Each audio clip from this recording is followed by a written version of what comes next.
Association to provide us with a member of the local clergy for invocations.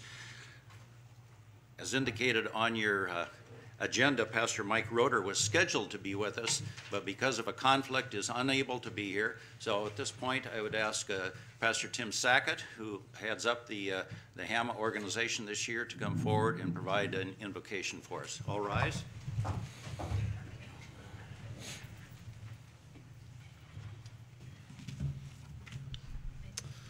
Thank you, and good morning. I think today is such an important day for all of you and for all of us in Wisconsin. I'm nervous just from the tension in this state and in this room. So I believe that God can provide some calmness in everything. So let's go to God in prayer. Our great God in heaven, that is where you are. Your word says in the Bible that you are in the heavens and you are enthroned in wisdom and in power. And many of us here want the wisdom and the power. But Lord, I pray that as we ask for wisdom and we ask for understanding and patience and the power to do the things that need to be done, I pray that you will give us the calmness to go forward. Even though you are enthroned in the heavens, you are still with us and you still care about us. That is an amazing thing about God being over all things throughout the universe and the world, and yet still with us to give us patience and understanding with all that we have to do. And I pray for the people in this room today, discussions and decisions.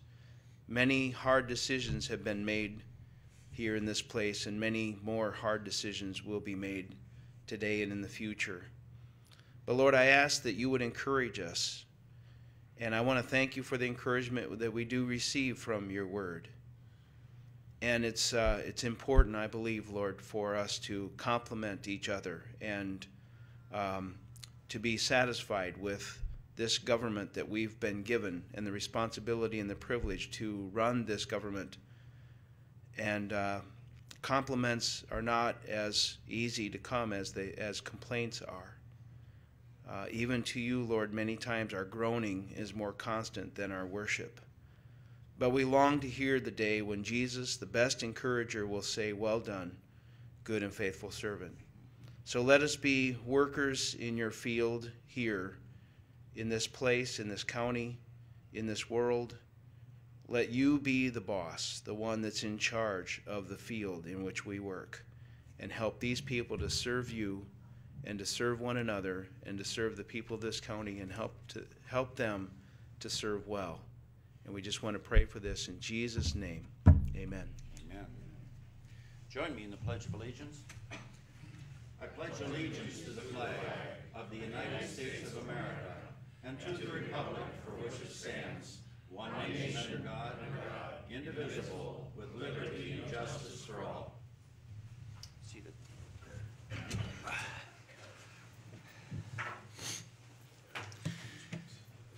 We have some absences today. I'll comment on those, but at this point, please indicate your attendance for the roll.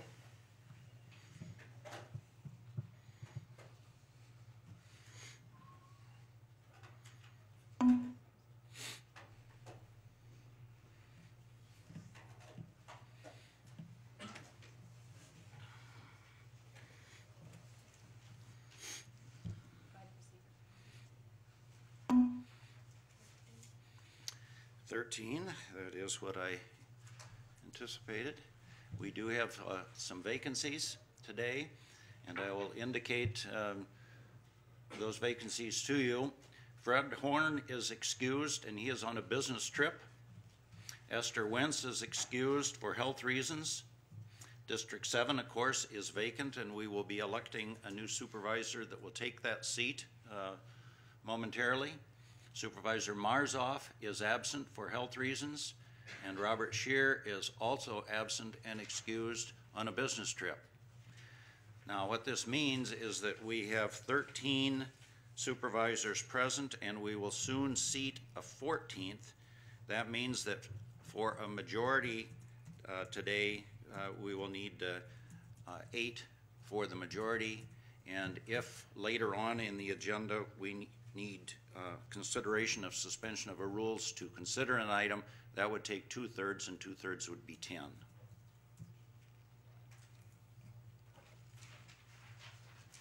We have no administrative coordinator report because that position is vacant, and we will be addressing the filling of that position in our agenda this morning. The agenda is distributed for your prior review.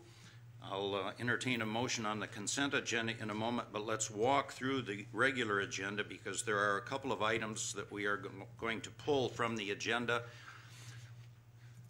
The first one that we're going to pull is number 3. Upon reflection and some additional consideration on the email policy, there have been some questions raised which indicate that that is not quite ready for full consideration. That will be considered at a subsequent meeting, but for purposes of today, that is pulled from the agenda. So, excuse me, item 3 we will not deal with. If you will drop down to item 15, items 15, 16, 17, and 18 inclusive, those 4 resolutions to refill existing vacancies, after consultation with Vice Chair of Health and Human Services Committee, Supervisor Larson, and consideration and consultation with the department head, Fred Johnson, we are pulling those 4 resolutions. This does not mean that these are not viewed as critical positions, but because of the uncertainties that face us at the moment in terms of excuse me, funding capacities, some details of which we hopefully will begin to learn when the state budget is released later today. We have decided to pull these and consider them at a subsequent board meeting, but in the meantime, this will give us a chance to analyze with more specificity our funding capacities and funding sources. What we know is that we are going to have significantly constricted revenue streams, potentially not only in the remainder of this budget, but certainly in our 2012 budget. So with an abundance of caution, these 4 positions are being pulled today, and Department Head Johnson indicates that he is confident that over the next short period of time, they will figure out how to manage with those vacancies, but we still view them critical and we'll revisit them at a later date. So that would mean that items 3, 15, 16, 17, 18 are pulled from the agenda. With that, Chair would entertain a motion excuse me, on the consent agenda. Supervisor Larson, and second Supervisor Schrank. Alfie, if you want to get your second in. We'll proceed to vote on the motion which is in front of us, which is the approval of the consent agenda.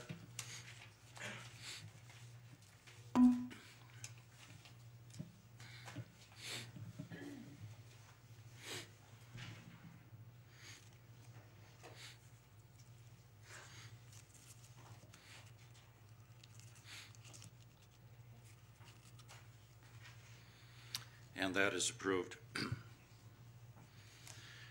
At this point, I'm going to step out of the chair for a moment of personal privilege. Last week there was a very, it was a historic week, and I do not refer to the events in Madison. For the first time in what I think at least is my memory, I cannot recall this occurring during the time that I've been on the board, a sitting supervisor became a parent. Now, if you look around the room, you can see a lot of gray hair in this room. Actually, some of us are still pleased to have any hair at all. But it's a momentous occasion when a sitting supervisor in St. Croix County becomes a parent. So I would just like to have Supervisor Stauffer come forward for just a moment.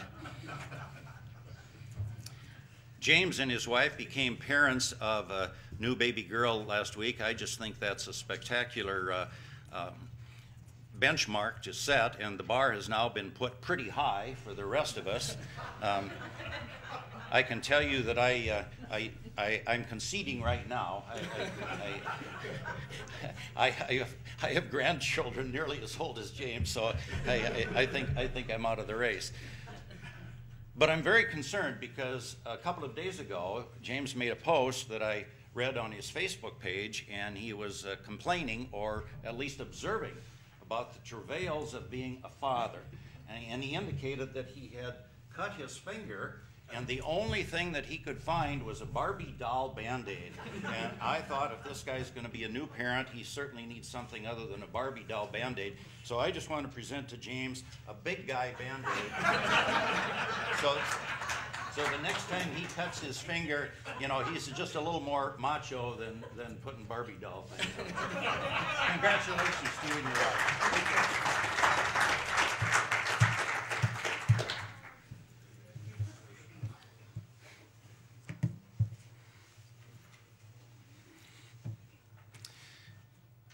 As all of you know, former Supervisor Gene Ritz, who served with distinction on this body, left us in January. Gene went on ahead, and we need to fill that vacancy that was left by his departure. We put out, according to the bylaws, the indication of the vacancy, and did have a number of candidates express interest. We have those candidates with us this morning. I would say parenthetically, unfortunately, as we were verifying residency in the confines of that district, one of the candidates we discovered this morning does not live in that district. Now, that person does live in Brian Hirchen's district, and I don't think you're going to resign, so that so that means that we have 5 candidates with us. And again, according to our bylaws, it indicates that the board chair will make a recommendation to the board, and that person then is subject to the confirmation of the board. So I am going to make a recommendation, and my recommendation is that we select one of the candidates that will speak to us. So we now have 5 candidates that will give presentations. Unfortunately, candidate Diane Yoakum, who is with us, and parenthetically, I would say would have made an excellent supervisor, but we will not be able to consider her candidacy because she lives in Brian Hirchen's district, just slightly out of this one. So we do have 5. I'm going to invite these 5 to speak to us in a random order. And earlier this morning, Cindy and I just drew for a random order. I don't really think it makes a lot of difference what order in which they speak, but we're trying to do this as randomly and as fairly as possible. So we do have a random order. I'm going to introduce them and ask them all to stand as I introduce them. I'll introduce them in the order that they will speak.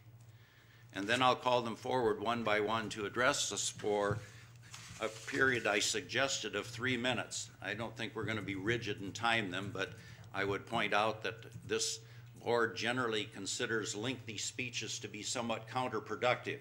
So if you speak too long, that may get held against you. Seriously, I have asked all of them to address us for a brief period of time and to address the same 3 subjects, the same 3 questions, so that we could compare as much as possible apples to apples. And I've asked the candidates to speak to us and address these 3 questions. Why are you interested in this appointment? What special qualifications and experiences do you possess? And finally, what do you consider the single most important issue facing the county? So I'd like to have them stand simply so you can see who these candidates are, and then this will be the same order. I'll invite them forward to speak. First is Shane Demuling. Is Shane with us this morning?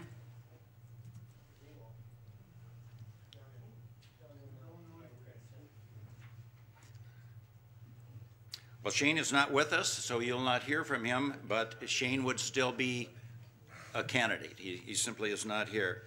Next is Stan Kruger. And Stan apparently is not with us.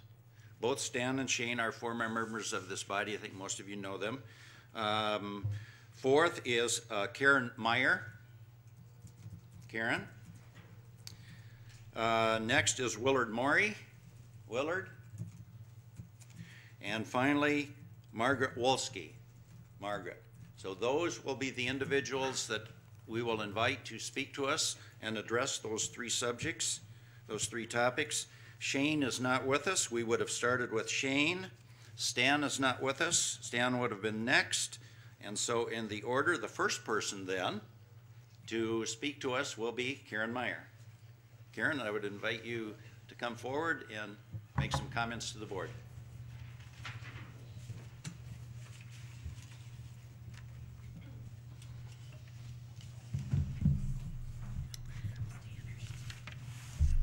Okay, my name is Karen Meyer. I've been a resident of St. Croix County since 1982. We've always been involved in the county in one form or another, and usually I'm taking the second seat and listening to what's going on with my husband. He's been in law enforcement on the village board for Roberts, and also he's town board chairman for Warren Township. I have 2 grown children, and St. Croix County is one of the fastest growing counties in the state. We offer many diverse areas to live, whether it be a rural area or as in a town, a village, or a city. I would enjoy the challenge of being a part of the governing process for this county. I've been in customer service positions for the past 24 years. As a secretary for St. Croix Elementary School to working for financial companies such as U.S. Bank and Citizen State Bank. Prior to working, I was involved in volunteer work for the schools and instrumental in getting the PTA and school carnival started at St. Croix Central. I feel it's important to listen, to be open-minded, and to consider all options, to educate myself, respect others' opinions, and fulfill the needs of the people. It's important to live up to the expectations of our constituents.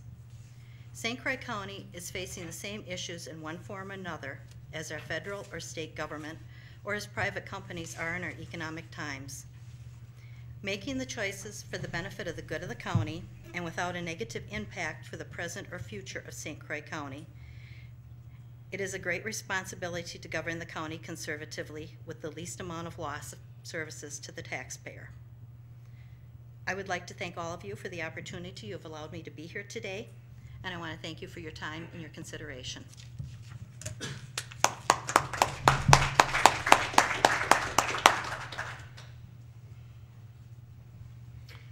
Next, I would invite forward Willard Morey.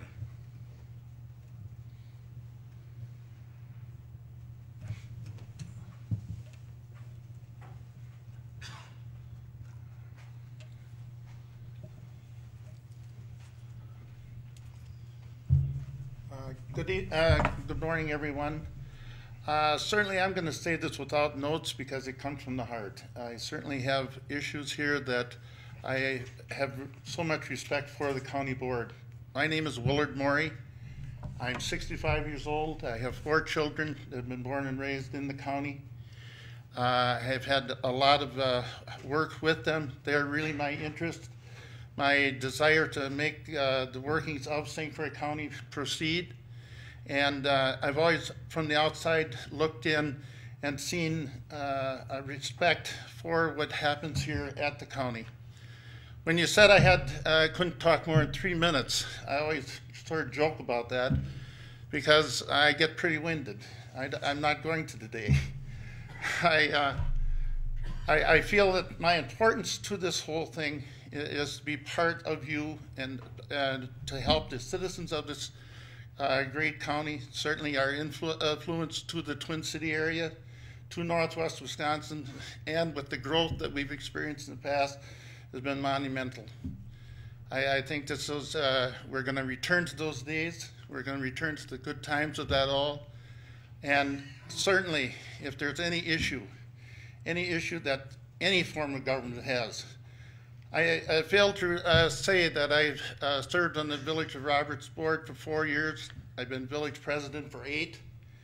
I've worked with St. Croix County Economic Development for 6 years with great interest in all forms of government and the workings of it.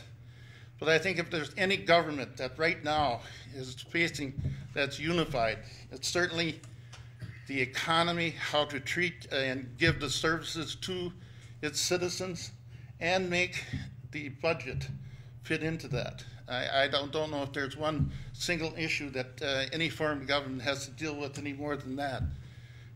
It's not a good economy. We've had high unemployment. And certainly the economists can say how this is turning around, but it's tough out there yet. It truly is. And I think that we need to work harder as board members, not only here or any form of government that we're in, to make this all work out. Thank you very much for the opportunity to serve on the board, which I have so much respect for. Thank you.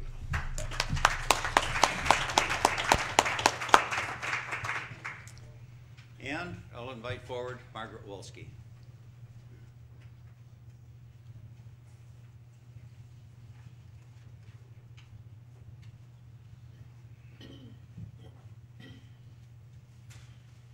I'm not like Willard. I've got notes because I've got dates. I want to thank everybody for inviting me here and letting me be part of this supervisor for 7th. I was appointed to the board here in 2000, and I was on the board from then until 2002. I was also on long-term support from 2000 to 2008, which I enjoyed being part of the St. Croix County group. I've lived in Roberts for 44 years and was on the village board there for 8 years. I'm a mother of 2 sons. I've got 6 grandkids and 5 great-grandkids. So kids are important. What I'd like to see is that we can keep our people here in St. Croix employed. I know it's hard times, but we all need the money to live on. And like I said, I've lived in Roberts for 44 years. I maybe was out of St. Croix County at the most 3 years. Otherwise, I've lived my whole life here in St. Croix County. And I'd love to serve the county again. Thank you very much.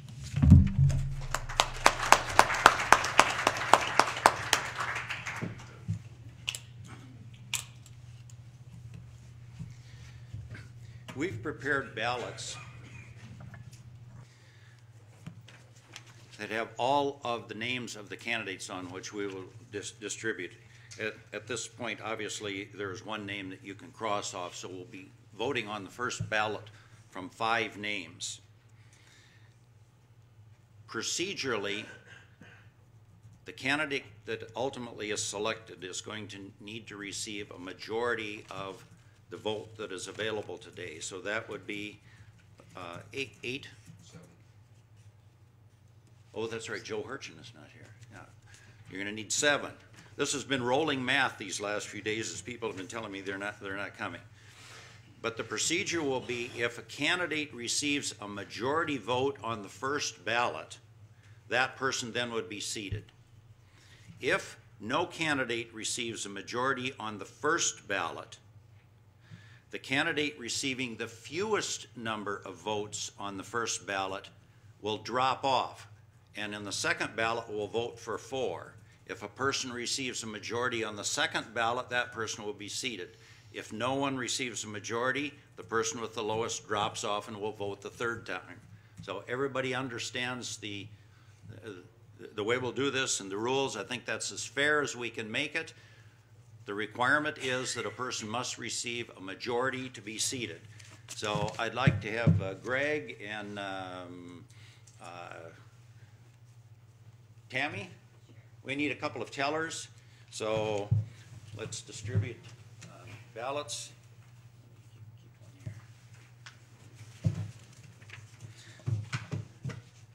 All the voting that we do today for not only the selection of the supervisor, but the replacement of Jean in terms of vacancies on standing committees, all of those will be by secret ballot. So at this point, you can proceed to vote for your selection of a replacement for District number 7.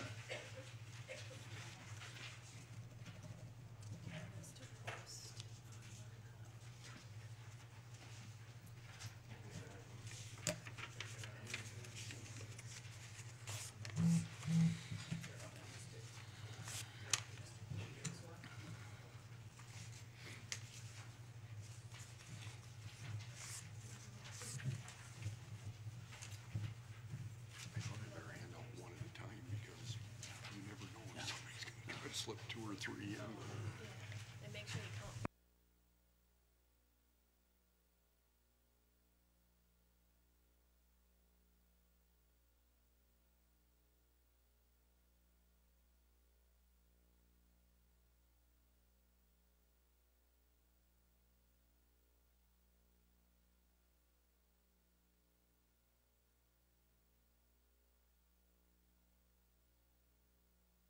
When we have completed the process of selecting the replacement for District 7, that person will be immediately administered the oath of office by our county clerk, Cindy Campbell, and that person then will be immediately seated and will join us then for the remainder of the meeting.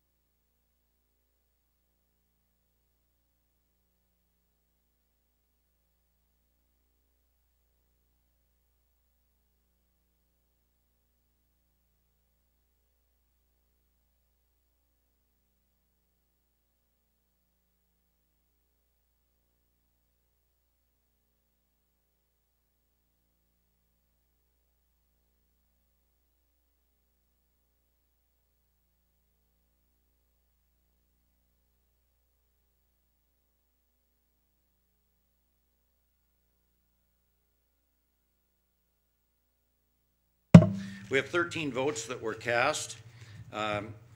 Shane Demling received no votes. Stan Kruger received 6 votes. Karen Meyer received 4 votes. Willard Morey received 3 votes. And Marge Wolski received no votes. So I think that based on the previous indication, the 2 candidates that received no votes will drop off and will re-vote from Kruger, Meyer, and Morey. Seem fair? Distribute ballots for the second go-around.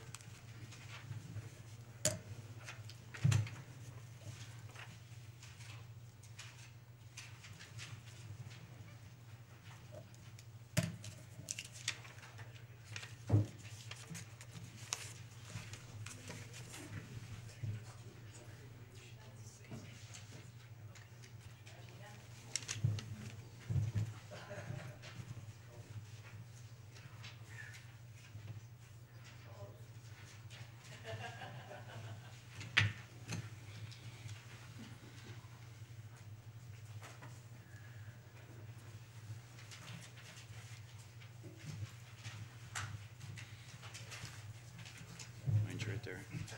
You got it.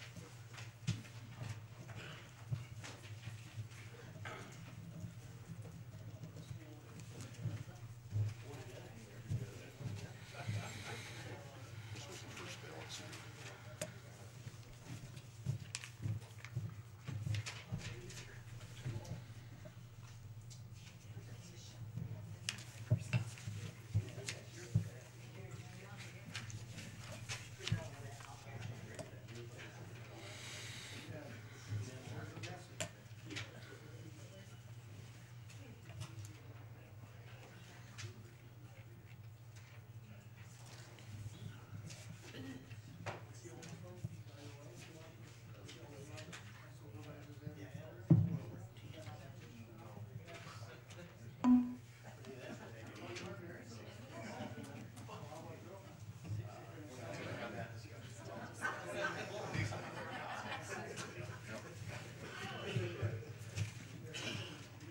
Five and 2. We do it again. Very interesting.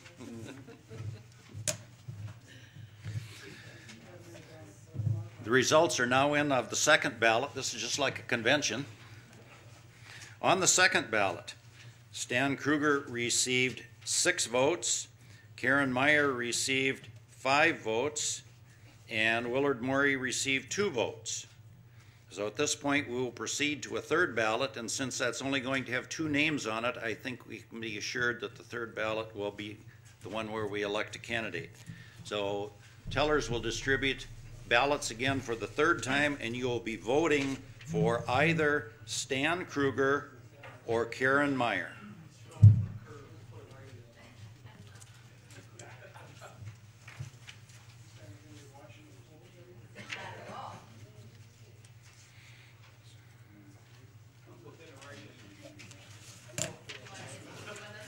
No write-ins.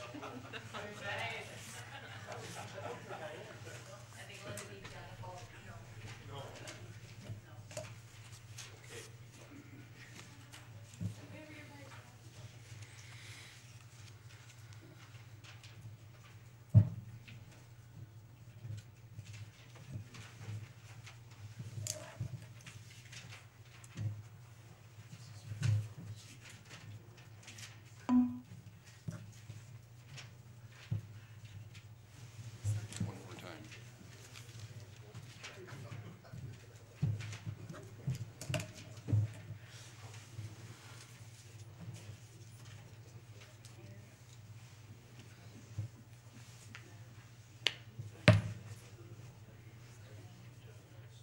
Quarter.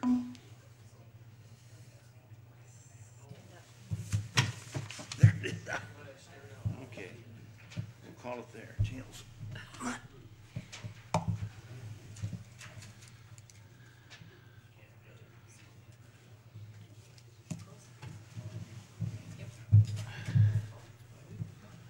We have a candidate? We do. Karen got 7 and Stan got 6. That's about as close as you can get. Yep. And the results of the third ballot, it's about as close as you can get, and that seems appropriate. Karen Meyer received 7 votes and Stan Kruger 6 votes. So at this point, supervisors, you have selected Karen Meyer to join the board, and I would ask Karen to come forward, and Cindy is going to administer the oath of office.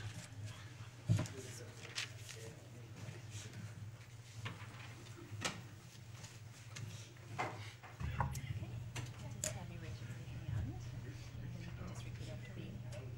I, and then state your name, I, Karen Meyer, swear that I will support swear that I will support the Constitution of the United States the Constitution of the United States and the Constitution of the State of Wisconsin, and the Constitution of the State of Wisconsin, and will faithfully and impartially discharge the duties of the office of St. Croix County Supervisor for District 7 St. Croix County Supervisor for District 7 to the best of my ability, to the best of my ability, so help me God. so help me God. Congratulations. Thank you. Your seat is right there. Okay, and then I think you have a packet for today's meeting there.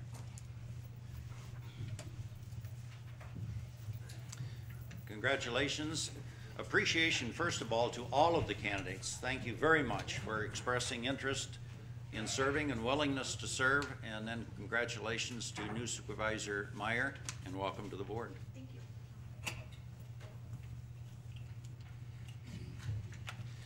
Now, on the basis of the rolling math that we've got, we now have increased the composition of supervisors in attendance to 14.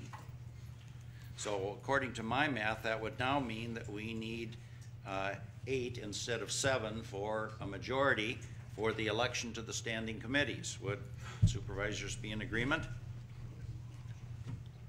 7 would be a tie vote, so we're going to need 8. So we're now going to proceed to fill vacancies. We need to start someplace, and there are two vacancies, so I just flipped a coin. Again, I don't think it makes much difference, but I'm trying to keep this as random as possible.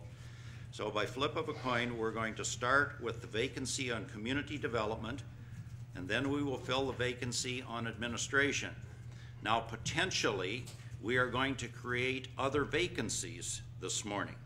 The only way that would not happen is if the new supervisor would be elected to both of the vacancies. Potentially, that could be done if that's your judgment. I suspect that's not what will be done, and we will create other vacancies. So we will start with community development, we will then proceed to administration, and if other vacancies are created, we will fill them in the order that they are created. So we'll simply move through the process and fill vacancies until all of them have been filled. Our bylaws indicate that a supervisor must serve on one standing committee, but cannot serve on more than 2 standing committees. This meeting today is filling existing vacancies and is unlike the organizational meeting. If you'll recall, at the time of our organizational meeting, if a supervisor was elected to 2 committees, as we moved through the order, it meant that as we got to the tail end, they were already on 2 committees. Today, however, we're filling vacancies, and this would mean that a vacancy can be filled by any supervisor. If a supervisor is elected to fill one of these vacancies, before they can serve, which would be the key, they must indicate, if they're already on 2, they must indicate from what committee do they then resign.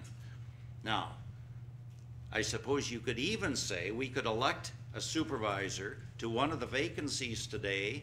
They now are on 3, and before we can proceed, they must indicate from what committee they are going to resign. Potentially, they could resign from the committee to which we have just elected them.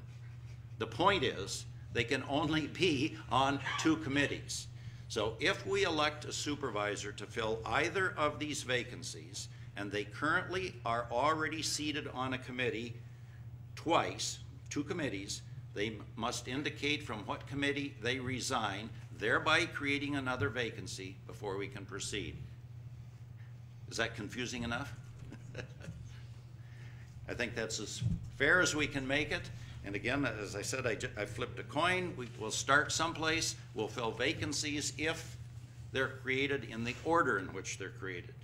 So at this point, Chair will entertain one other thing. At the end of the day, the new supervisor must be on a committee. So keep in mind that we want to elect the new supervisor to at least a committee. That's also one of our objectives.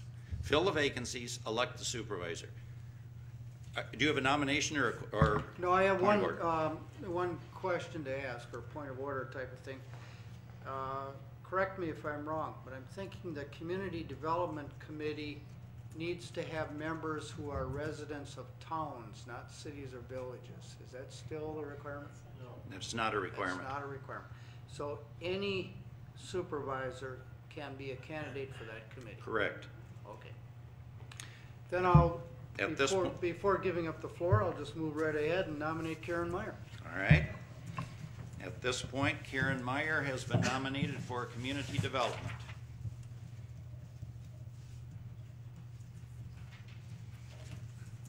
Are there additional nominations? Supervisor Norton Baumann. Yes, I'd like to nominate Supervisor Bill Peavy. Supervisor Peavy is nominated. Additional nominations?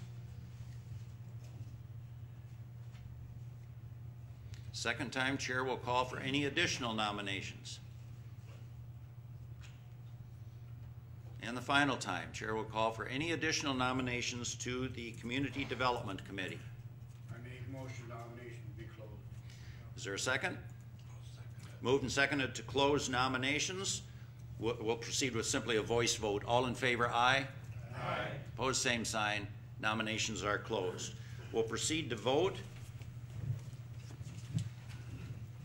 for a person to replace the vacancy created by Gene Ritz on the Community Development Committee, and this will be by secret ballot. You will vote for either Supervisor Meyer or Supervisor Peavy.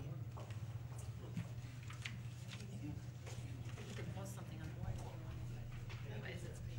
Yeah, I think we can.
The results of the election for the Community Development Committee: Supervisor Peavy received 8 votes, Supervisor Meyer received 6 votes. 8 is required to be elected, and so you received the 8 votes, so congratulations to Supervisor Peavy. You will fill the vacancy on Community Development. That also, according to my calculation, creates no other vacancies. You are on 1 standing committee, you're now on 2. We created no vacancies. We can look ahead and potentially a problem could be coming, I hope doesn't. At this point, we will move to the vacancy on administration.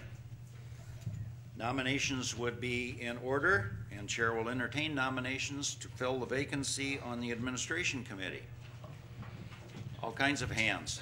Try and take them in some order here. Nominate Roger Rebholz. Roger Rebholz has been nominated. Seconds are not necessary. Nominations, additional nominations. Supervisor Stauffer? Hermsen? Supervisor Hermsen has been nominated. Additional nominations? Supervisor Stother? James Stauffer has been nominated. Additional nominations? There were a couple hands up over here earlier. Any additional nominations? Chair inquires a second time. Any additional nominations to fill the vacancy on the Administration Committee? I assume Meyer is implicitly nominated? Not yet. I think it needs to be a specific nomination. Our point of inquiry, are all 3 of these nominees already on 2 committees, so the election of one of them will create a vacancy? At this point, all 3, I believe, are on 2 committees. That's, I think, the answer to your question, Mr. Stauffer. Yes. Election of one of these 3 will create a vacancy. So an affirmative nomination for the supervisor could be made, but it is not assumed, to answer your question. And the third time, any additional nominations? I move the motion to be closed. Is there a second? Moved and seconded to close nominations for the Administration Committee. All in favor, aye. Opposed, same sign. That is carried. Nominations are closed. You'll proceed to vote from one of 3 candidates: Supervisor Rebholz, Supervisor Hermsen, and Supervisor Stauffer.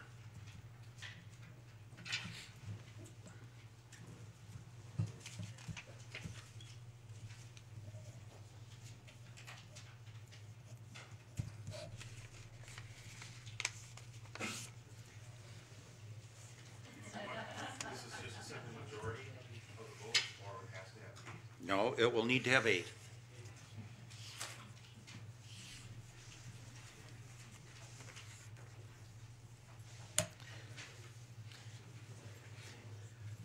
And to expand on the question just posed by Supervisor Seacard, if none of the 3 receive 8 votes on this ballot, the candidate receiving the fewest number will drop off and will vote again, but must receive 8.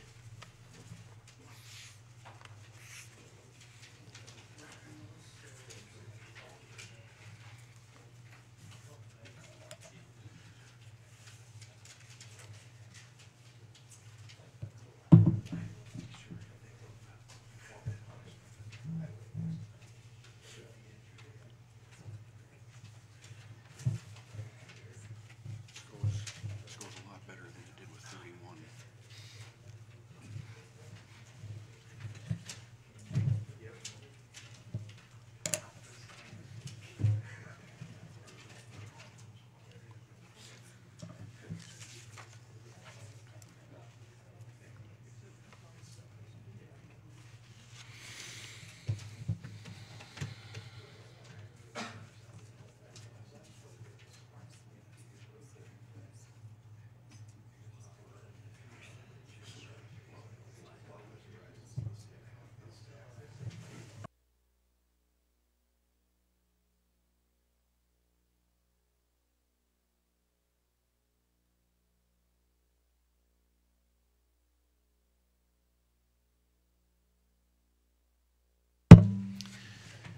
We will proceed to a second ballot because no candidate did receive a majority vote.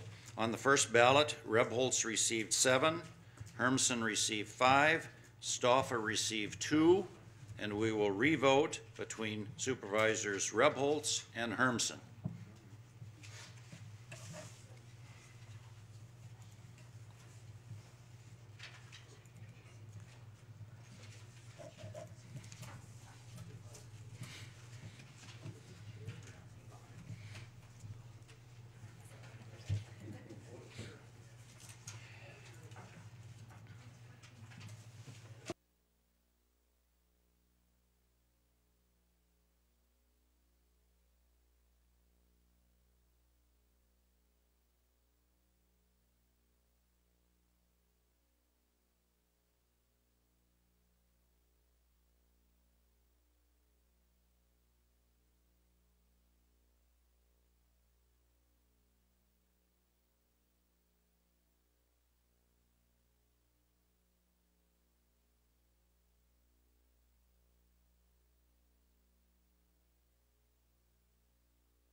On the first ballot, a ballot was miscounted. It does not change the result, but it changes the count.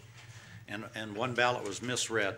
So the vote actually on the first ballot was Rebholz 7, Hermsen 6, Stauffer 1. Does not change the result, but it does change the count. So we now are proceeding with the second ballot, Rebholz Hermsen. In between things, in case we should have a tie, I don't know if you've thought through this, but in case we should have a tie, I'd like to suggest a possible way of resolving it. That we vote one more time, but only once, and if we still have a tie, that we flip a coin. Something to think about while we're waiting to see whether we do have a tie. I'll think about it in case we have to do it. Don't have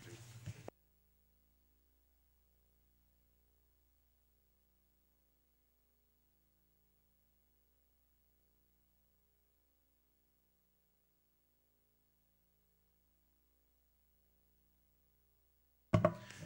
Excellent suggestion, which we do not need to use.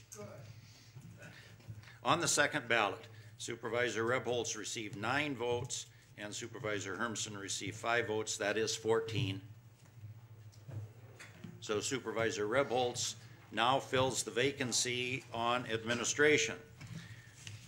And according to what I see, before you can serve on any committee, you now are elected to 3, and you need to resign from either the administration committee or or the Transportation Committee, or the Public Protection Committee, I believe is, or the Public Protection Committee. You need to declare your vacancy from one of those three committees.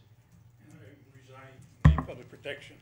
At this point, we have created a vacancy on Public Protection.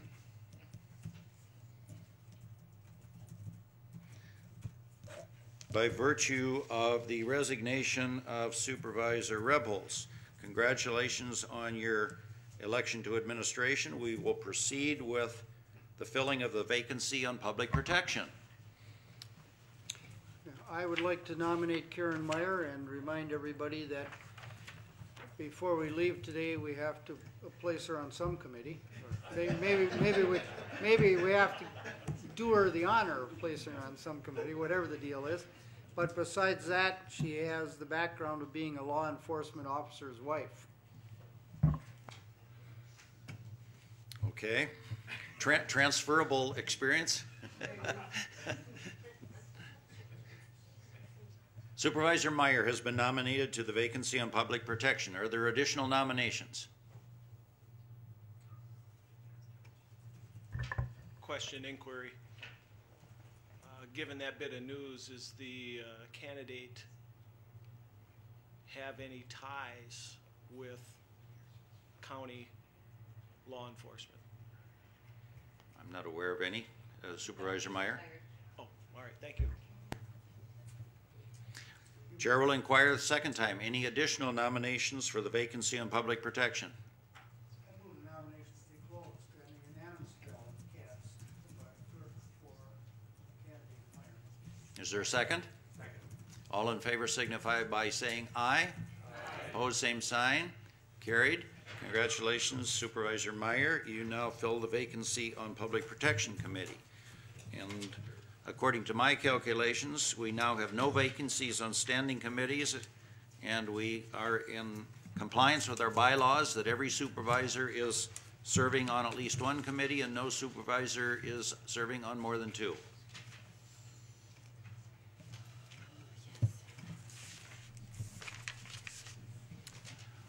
And since it's 10 o'clock and we're now ready to start our agenda, at this point, let's take a very brief time out and fill your coffee cup or visit any appropriate spot that you need to. Get a cup of coffee. Be back in 5 minutes and we'll wade right into our agenda. We are in recess. Number 4, a resolution authorizing the Administration Committee to reallocate bond proceeds. Chair will entertain a motion. Motion from Supervisor Rebholz. Second from Supervisor Norton Baumann. Discussion.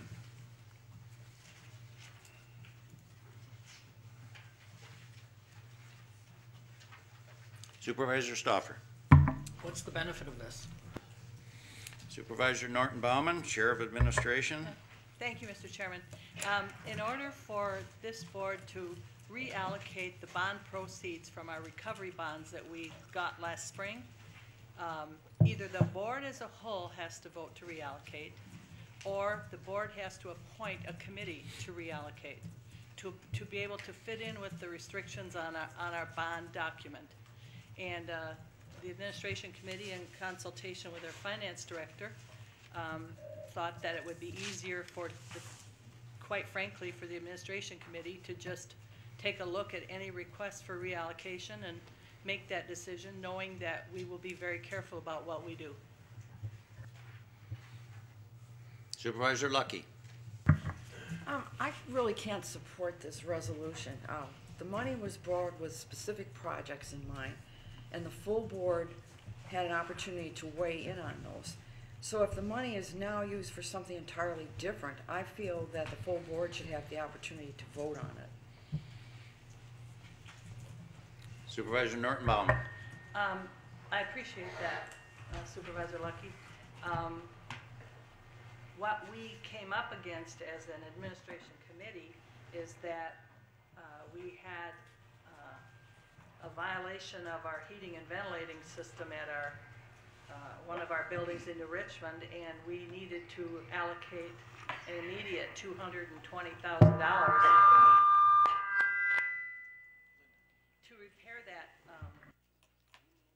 citation, and at that point in time, the administration committee thought that it would be wise to put off the resurfacing of the parking lot here at the government center and use the funds that were in the bond dollars to take care of the citation at the New Richmond facility.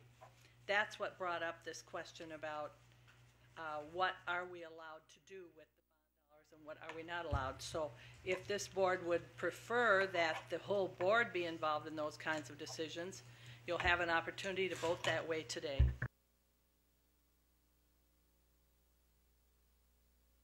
Additional discussion. Supervisor Hermsen. Thank you, Board Chair. Could the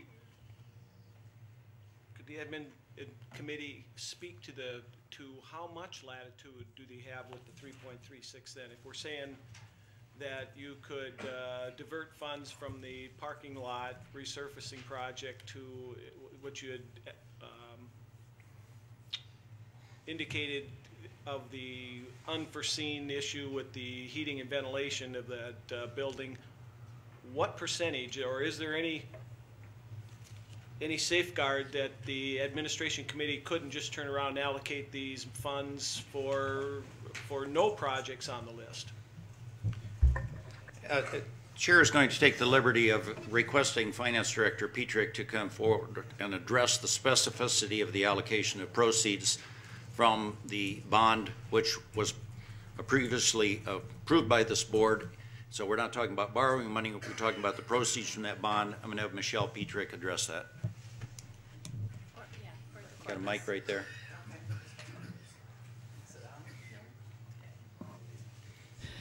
The bond document actually addresses the categories of building improvements, safety and security improvements, equipment, software, and land improvements. So within that, within those categories, we had specific projects sub-allocated.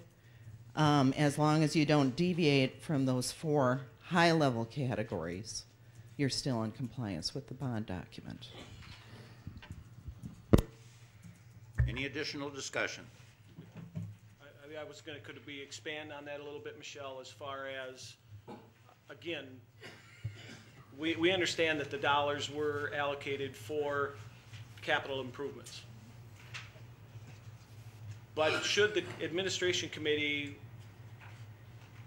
come forward with things that are not even on the list at this time, but they may be capital improvements, I think I can see where Supervisor Lucky is, where her concern is that we may see things go in, the bond dollars be used for things that this board as a whole would never know about. And that's the part I can understand, where the money could dry up and not one thing on the project list that we had agreed to go for would ever get touched.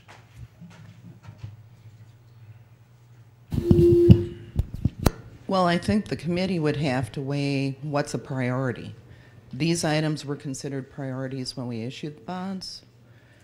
The K-tag came up. The committee decided it had a higher priority than the parking lot and had a more crucial need. So I think the committee would basically have to decide what is a priority, and they'd really have to justify why something on this list isn't a priority. But again, if what this resolution is saying is it wouldn't come to the board, that the committee could rule on that on their own. And that's kind of a concern, I think. Supervisor Stoffer. Of the original amount, how much has been spent, i.e. how much is available for discussion with this resolution?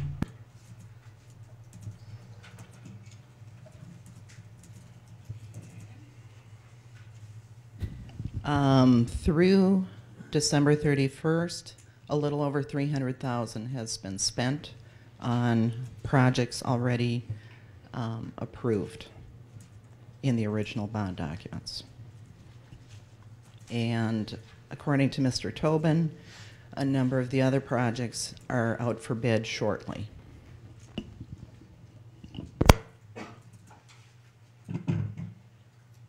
Any additional discussion?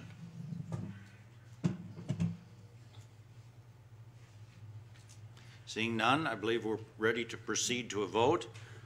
In front of us now is the resolution item number 4, resolution authorizing the administration committee to reallocate bond proceeds. Motion for approval, Rebholz, second by Norton Baumann. Proceed to vote. Proceed.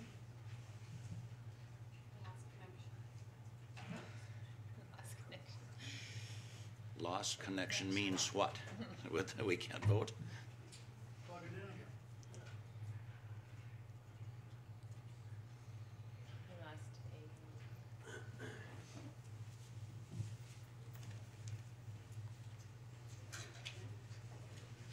Cindy, can we proceed with the old-fashioned way, and you can get this back in later?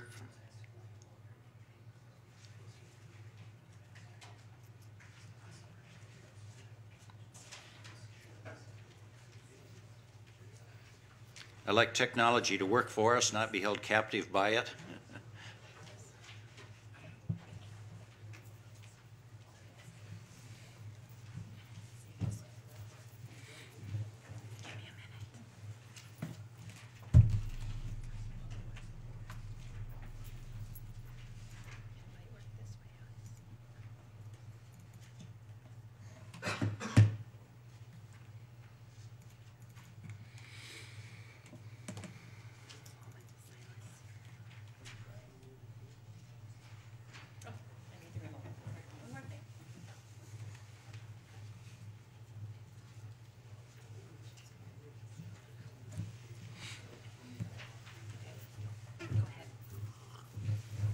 Works? Yep.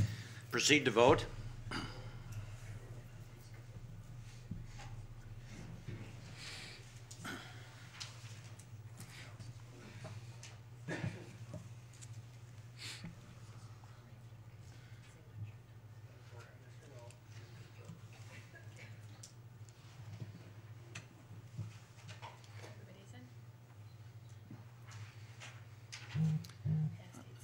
We need 8, it passes. We will need 8 votes on anything that we vote on today for a majority. We do have 8 affirmative votes, and this is adopted. Agenda item number 5 is a resolution directing the administration committee to develop the supervisory district plans. This, of course, is a requirement after the census. Chair will entertain a motion. Motion Norton Baumann, second from Supervisor Seacard. Discussion.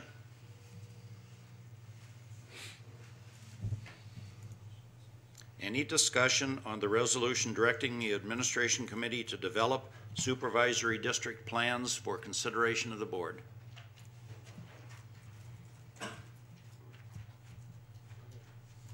Seeing no discussion, proceed to vote.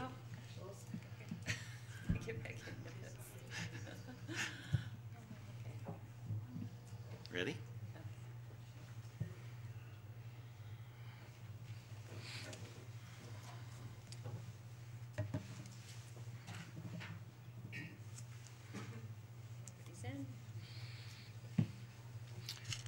And that is passed unanimously. There is a specified timetable under which we will need to operate. We will proceed with the assistance of Ellen Denzer from Planning and Zoning. There is software that is available to work us through this process. You're aware that this is primarily a structuring and boundary issue based on population density. We have to follow existing guidelines and all of that. So there's not a lot of subjectivity, it's mostly objectivity. And that will be back before us at a later date. Proceeding to agenda item number 6, a resolution creating the office of county administrator. Originally, we were calling this a position. It is a specific office as identified in Wisconsin state statutes. Resolution number 6 is a resolution creating the office of county administrator. Chair would entertain a motion. Motion from Supervisor Seacard, second from Supervisor Hernchin. Discussion.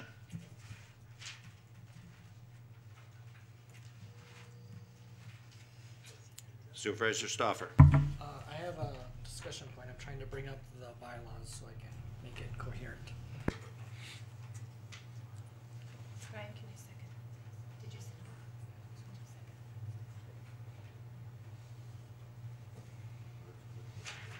second? Okay, you have it? My computer's stuck, but can anyone speak to the first change of the one in Article 4, Section B1G?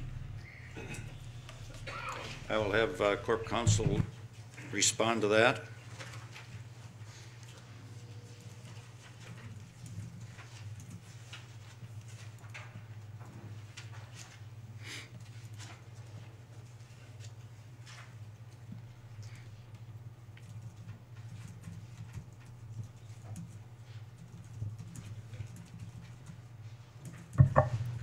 The change to be made in Article 4, Section B, 1G, involving the offices and departments that the Administration Committee oversees, simply substitutes County Administrator for Administrative Coordinator.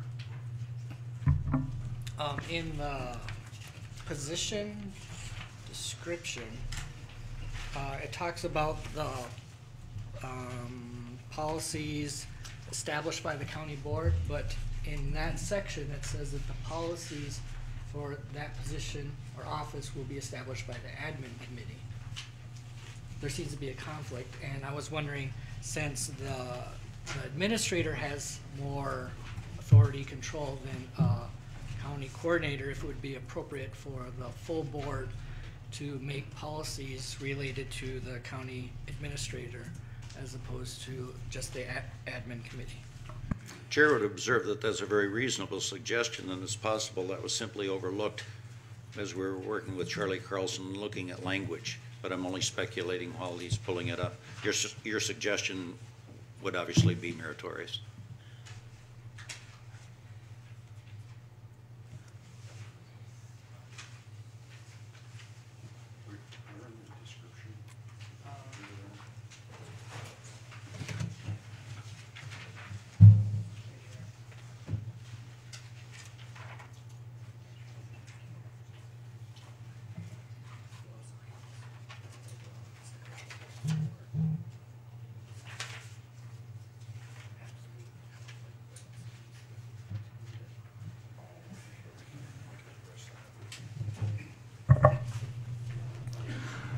Supervisor Stauffer is exactly correct that the position description says that the county administrator will administer and direct the activities of the county, either directly or by delegation, in accordance with laws and ordinances, policies, goals, and objectives established by the county board. And that would be the paramount role for the administrator to fulfill. This, every committee in the rules and bylaws is described as overseeing departments. And the purpose for using the word oversees, responsible for oversight of the policies of the departments, is to separate out the policy making. I think most of you may recall when we talked to the administrators from Eau Claire County and Polk County, that there's always an interesting debate between policy making and administering. All the language in the rules and bylaws is meant to do is to say that the committees will have a policy role over departments, but they won't directly supervise those activities. That's up to the department head. So the use of the word policy in the rules and bylaws wouldn't necessarily conflict with the policies that the county board establishes for the entire county to carry out. Would be the responsibility of the administrator. Within each department, it might be better to say the committees oversee the operations of the departments or oversee the departments, but they don't manage or supervise the the employees within that department, that's the department head's responsibility. That was the intent. There might be a better way to say it. Any additional discussion?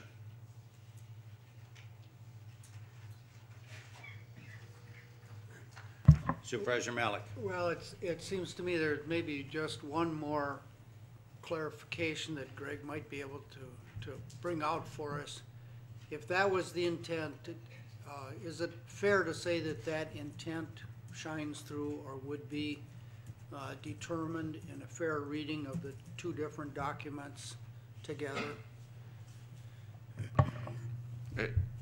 As I just read the language of the two documents just now, I didn't see an inherent conflict between the two. The county administrator will be the direct supervisor of all the department heads, but the committee will still have input on policy, the policies of departments. And again, you may end up debating what's a policy decision and what's an administrative or management decision.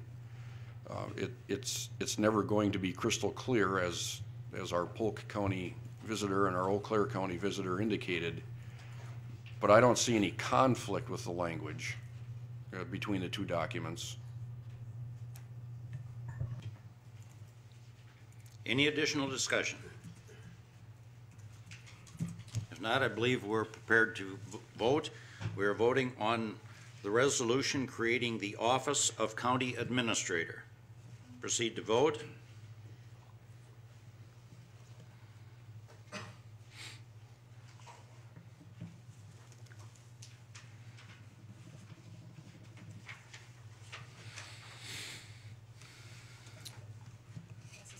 And that passes unanimously.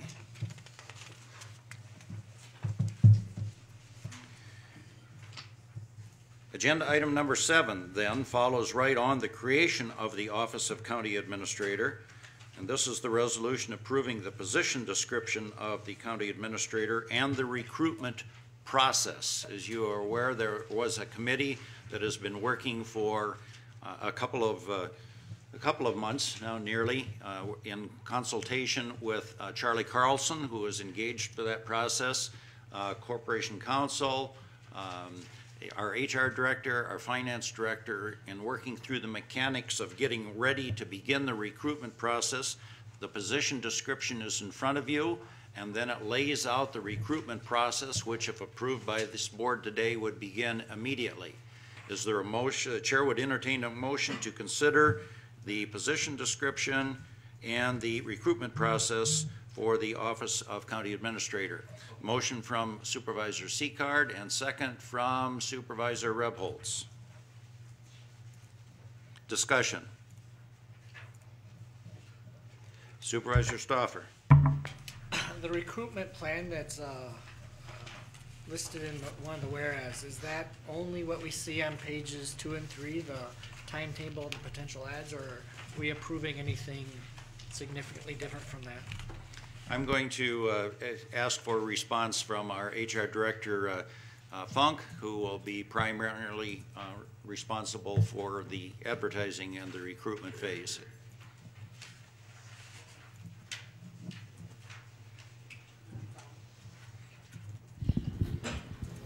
So your question has to do with these 2 pages, and if there are additional, I mean, if you go into it, it actually has the ad attached back to it, and some of it will depend, you know, in terms of the quantity and quality of applications we get through this process.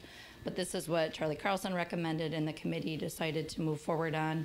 There are additional details, of course, of who's involved within the screening of applications, who's involved in the first video interviews, who's involved in the next round. But if you have a more specific question. I just want to make sure Yep. this was the primary. Yep, it is. Yep. Supervisor Seth. Yeah, I was just wondering, did you, on the ad placements, did you include that employment opportunities bulletin from the state of Wisconsin? I see it's not on your list. I had mentioned it to you. I sent you an email. I think it's called the Office of State Employee Relations now, I think. It's different than these. There was discussion. I know you had also said something about the National League of Cities or something. No, just the this one. employment opportunities bulletin. It's a state, it's got trade and professional positions that are available in the state of Wisconsin. Yeah, the discussion and the recommendation were these were the primary, but that we would continue to look at additional, whether they're job boards, whether they're distribution lists, because I will probably also email it out to, say, all the HR directors of the various counties. So in the discussion and admin, there could be additional places, but these were the primary ones that we would begin with, so. So the answer is no. You That it didn't- could include yours? Yes, I think we did discuss at admin, the 2 emails that you had sent to me about potential locations. We just didn't amend this document. Okay. Supervisor Nortonbaum.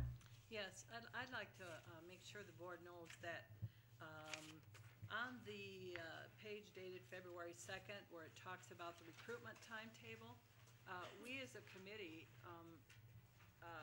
really would like and would ask that on the first screening of applications, every chairman of every committee would be involved in that first screening. I just want you all to know that you'll be called upon to come forward to screen what we hope will be 100 applications.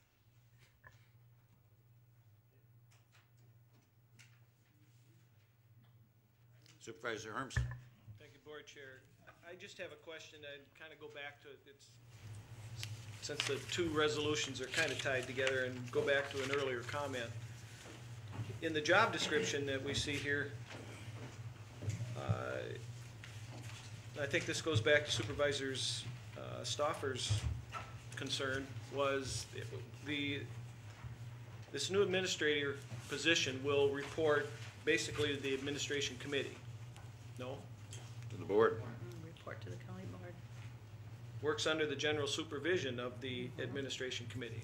Yeah, but it's statutorily, and you can correct me if I err, Corporation Counsel, but I believe statutorily, the office of a county administrator works under the supervision and reports to a county board. Okay. My question where I'm going with this is, should there be, so this is going to be a radical change from as far as the oversight that a committee had over a department. We're going to see a lot of that get turned over to an administrator. And I guess where I'm curious is, in the event that, since the committees are now going to be pretty much relegated to setting policies, and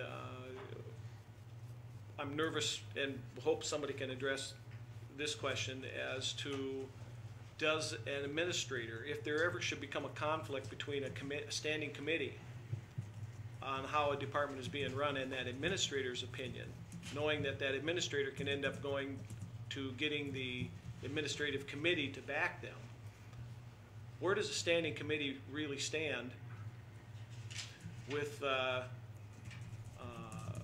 oversight, let's say, of changing a direction or enforcing their department that they are dealing with to set that direction, if there should be a conflict? How do we resolve that, and especially when you can have an administrator, like I say, just turn around and go to a different committee and say, no, I want to do it this way? I am uncertain who, the chair is uncertain to whom you are addressing your question. So to alleviate my uncertainty, I am going to pass it off to the Corporation Counsel. Thank you for that introduction. And, it comes down to I think, two things that were broached with the conversation with Supervisor Stauffer, and it's policy and direct management and supervision. I'll address your inquiry about the conflict between a committee and the administrator, and where does the committee stand when that happens? Well, it's going to depend on whether it's a policy issue or a management issue. If an administrator decides that some personnel changes need to be made within a department, that's within the authority of the administrator. If it involves the department head, I believe that involves the consensus of the county board to approve some personnel action regarding a department head. If it's a policy matter, if the committee, first of all, the county board sets the overall policies for the county. Within that overall policy setting framework, the committees have their own individual responsibilities under their departments and under the areas that they oversee. If the administrator and the standing committee believe that their policies are different, then that would, in my opinion, come back to the county board for final resolution because it's a policy issue. So if a committee thinks that its policy under the broader county board policies is to propose this or to take this direction, and the administrator thinks it's an entirely different direction, then that policy matter should be resolved by the county board. Does that help? It helps, but I'm going to naturally needle that point just a little farther. Let's give an example of, we have a standing committee overseeing a department and has decided that we think we can do a more efficient operation, and we've decided on a reduction in headcount. And the administrator says no. Who wins at that point? That's where, I mean, we've in the past, that's how these committees have ran. We've had that much closer tie to the operations of a department. And I think that's one very nervous piece that we see here, is that we're putting a level of management in between that can not only can override, or it can overrule, I should say, the committee that has in the past always had that authority to watch over that. Now that, in my view, that's taking, you know, we always talk about the best place to control is at the local level and getting it down as close to it as possible, and yet here we are throwing a level of management in between it. I'm not saying I'm against having a county administrator. I guess I think what we need to be mindful of is what authority we give that person and how it interferes with our ability to act in the event that we need to change things. And I think what I'm hearing you say is the standing committee is we're losing some of our power. We're going to end up coming to a point where we're going to have to sway an administrator to come before the full board to make a change, rather than having things at our disposal the way that it was. So that's my comment. Well, let me make this even more interesting. What if I were to tell you the committee should never have been doing that in the first place? Well, we could have a nice debate on that, then, couldn't we? Supervisor Norton Bauman. Thank you.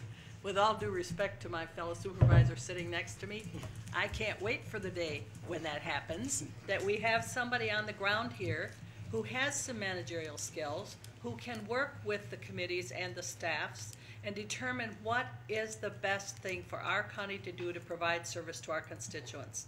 I really look forward to the day when we do policy setting and not day-to-day management. Thank you very much. Supervisor Stoffer. In the position description I, it says reviews and determines whether vacant positions should be filled in consultation with human resources. I was wondering if maybe the wording is a little unclear, because it sounds like maybe that means that they have the sole authority on determining that whether vacant positions are filled. Well, I would add this, that it certainly should be in consultation with the department head. And it might be better to put that in there, or it might be understood. I don't know. Tammy can address that.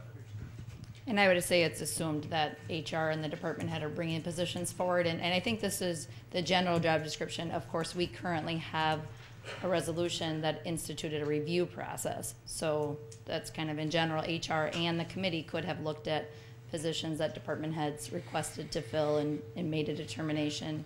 Now we have kind of the 3-committee process, but. So maybe reviews and recommends would be a little better, because the county board, I'm assuming, would still still have a say in whether vacant positions are filled. Well, as Andy, under the current resolution, you do. The general practice up to that was that, through the budget, you approved positions. New positions came before you. But otherwise, as positions became vacant through resignation, retirement, or termination, it was really just HR and the department head that looked at positions, and their parent committees are definitely, often consulted on that, but not the county board. And I would add that it is going to be, remember, the administrator has to carry out your policies and your directions. And let's assume for the moment, I think it's fair to assume this, the county board is going to want the operations to be run as efficiently and effectively as possible. It now becomes the job of the administrator to determine, with the input of department heads, how that can be done. If they determine it can be done with less staff, I believe that's where the decision lies.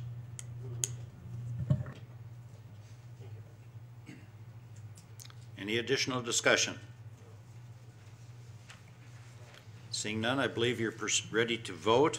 We are now voting on the resolution approving the position description of county administrator and the recruitment process thereof. Motion C card, second by Rebholz. Proceed to vote.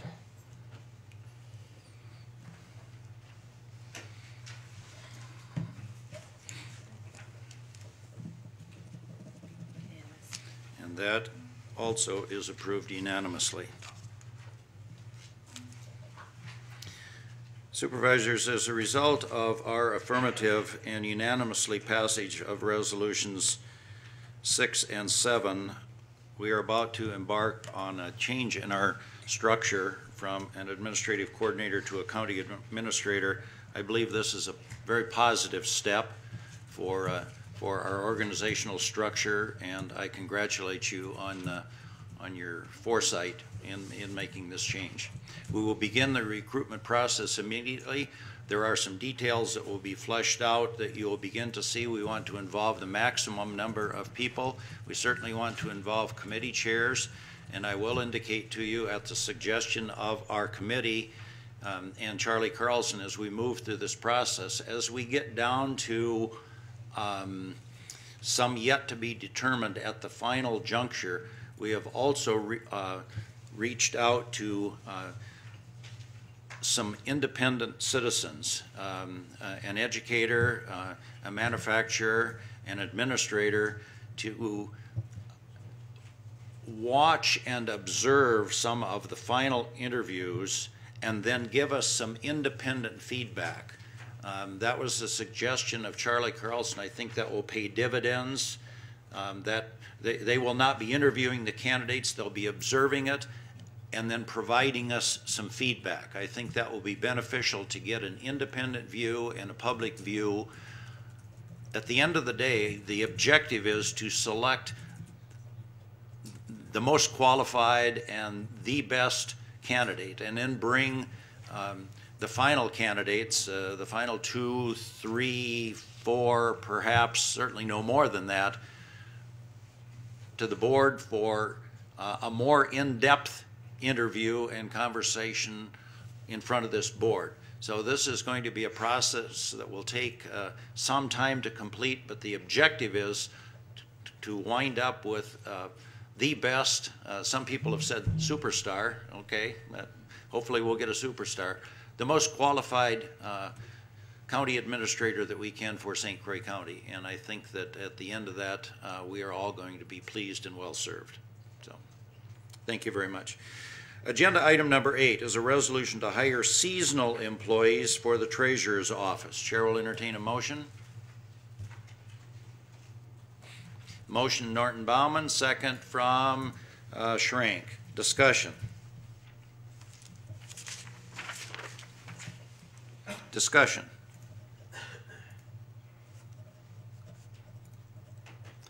Supervisor Stoffer. Can anyone provide the dollar amount that's involved and how many positions this is?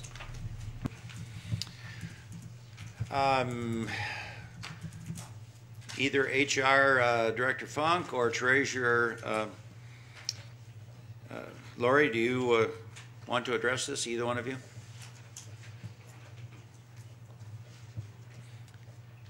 County Treasurer Lori Noble.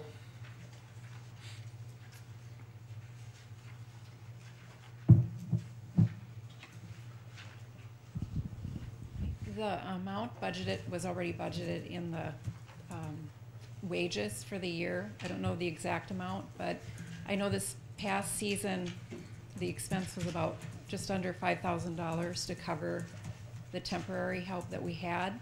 I know I billed back to the municipalities that we collected for approximately $24,000. So that was part of the, you know, billing back the fees and whatnot, so.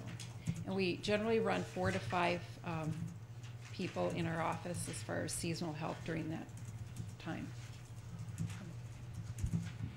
Supervisor Hermsen. Thank you, Board Chair. Lori, could you comment also on, I guess I'm not seeing it right here, how long time frame do you expect the seasonals will only for what, maybe a month? And then also expand on the chargeback. You said that what you're currently charging towns now and what you intend or maybe would like to change that to for covering these costs? Well, generally during the first collection, the first installment collections, it runs from December through February, like the second week in February, up to the settlement process, because we have to get all the payments in and whatnot. The second question that you had as far as what we charge, it's 75 cents per parcel, and we're looking to increase that for next year. I'm not sure exactly what that amount will be, but we definitely need to review that. It hasn't been changed for quite some time, but there will be an increase. Would that amount of increase cover at least the seasonal help, or are we above that now? No, it would include that to cover that. Is that your question? Yeah, I'm wondering if the amount that we charge now, does that cover the amount of seasonal help you need to hire at both the front end and the second collection? Well, the second collection we collect for everyone, so it's open to all 35 municipalities. The first installment we collected for 17 out of the 35. Correct, but does the amount charged cover the amount of seasonal help that you need with the first collection? Well, it does cover that, including supplies and whatnot, and what we need to. Yes, the answer to your question is yes. Yeah. Any additional discussion? If not, I believe you proceed to vote. We're voting on resolution to hire seasonal employees in the treasurer's office. Motion to approve by Norton Bauman, second by Schrank. Proceed to vote.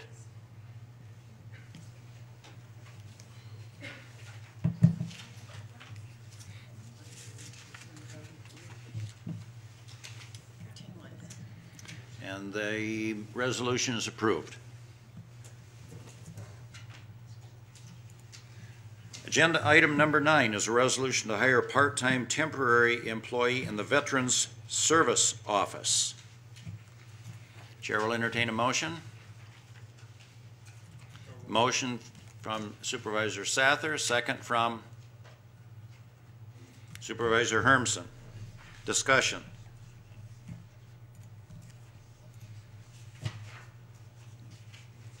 Discussion.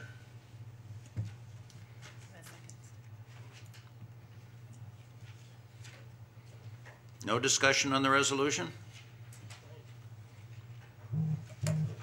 We are voting on resolution number 9, which is a resolution to hire temporary employee in the Veterans Service Office. Motion from Sather, second from Supervisor Hermsen. Proceed to vote.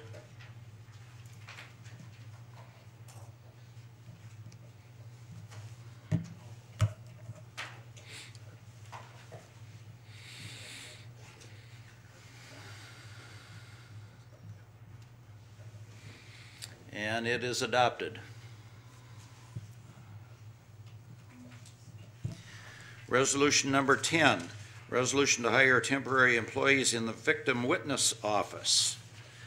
Chair will entertain a motion. Motion from Supervisor Larson, second from Supervisor Schrank. Discussion. Supervisor Sather. In the discussion from Administration Committee, I thought the motion was to adopt this, but I thought there was a dollar amount attached in the meeting, around $6,000. I don't know if that should be part of the resolution or not. Some of these have dollar amounts, and I believe in the discussion in the Administration Committee had a dollar amount attached to it. No, that was for this one too. It was at $6,300. Chair will inquire of the Chair of Administration Committee if there was a dollar amount attached. I'm not remembering that not in the exactly, resolution. so I can't say yes or no. 16 days to 14 days, I believe. Weeks. Yeah. Weeks. They did have that. I'll ask HR Director Funk to respond to the question. On the second page, I think is what you're referring to, Lauren, of their position justification. And although it wasn't exact, there was the conversation that would be up to, and there's that 6,344 on the second page. So admin did talk about that being the likely max end. Supervisor Stoffer. That amount is for the full 16 weeks, so if I'm understanding correctly, the first 8 weeks are already covered. They won't require any extra funds. So if you take that 6,344 and divide it by 8 weeks and then multiply it by 6 to get the 14 that this resolution approves, it would be about $4,800.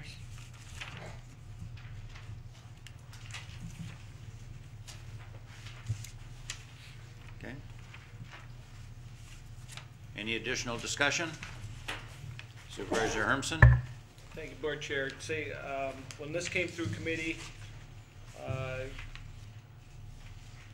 given that the office already has 4 positions in victim witnesses this time, the question was asked why they couldn't possibly get by with 3, as if it were to coincide with, in the event that people were to take vacations at the same time. It was, my feelings were that we could possibly get by without this position for the length of time that was being requested. And given that some may feel that, well, why would I have just approved the previous temp position, that, well, that's only 1 position in the Veteran Service Office, whereas this is 4.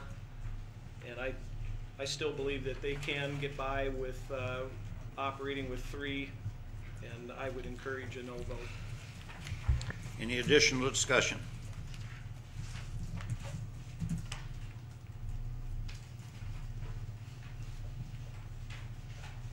Seeing none, I believe we're ready to proceed to vote.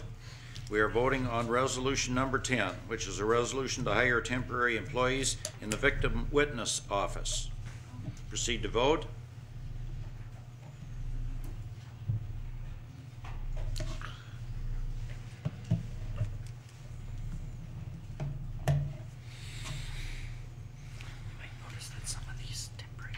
And that does pass.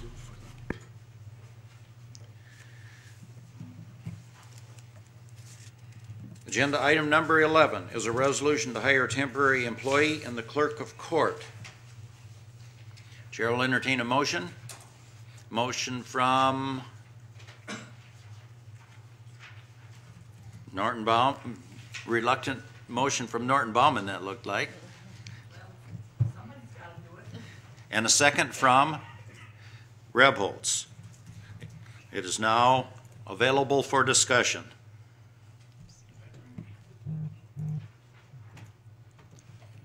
Any discussion on the resolution to hire a temporary employee in the Clerk of Court office?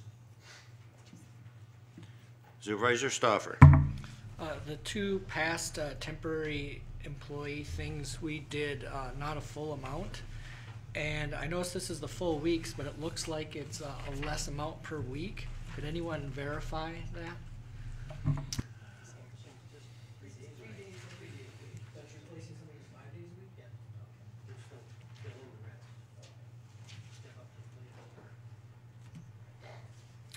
Laurie, do you wish to speak to this resolution?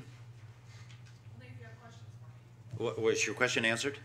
Lauren answered it, yes. Guess it's answered. Thank you. Be on standby. Any additional discussion?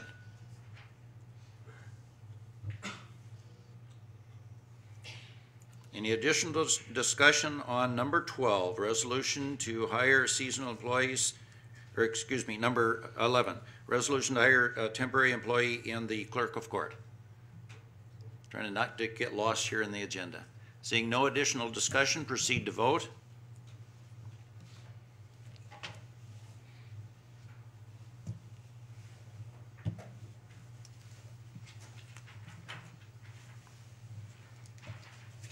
Passes. 12 to 2, that does in fact pass, and we're up to agenda number 12, a resolution to hire seasonal employees, Highway Department. Motion from Rebholz, second from Schrank. Discussion.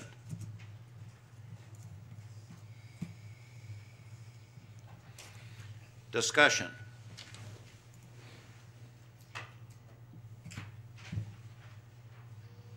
Seeing no request for discussion, we will proceed to vote on the resolution to hire seasonal employees in the Highway Department. Proceed to vote.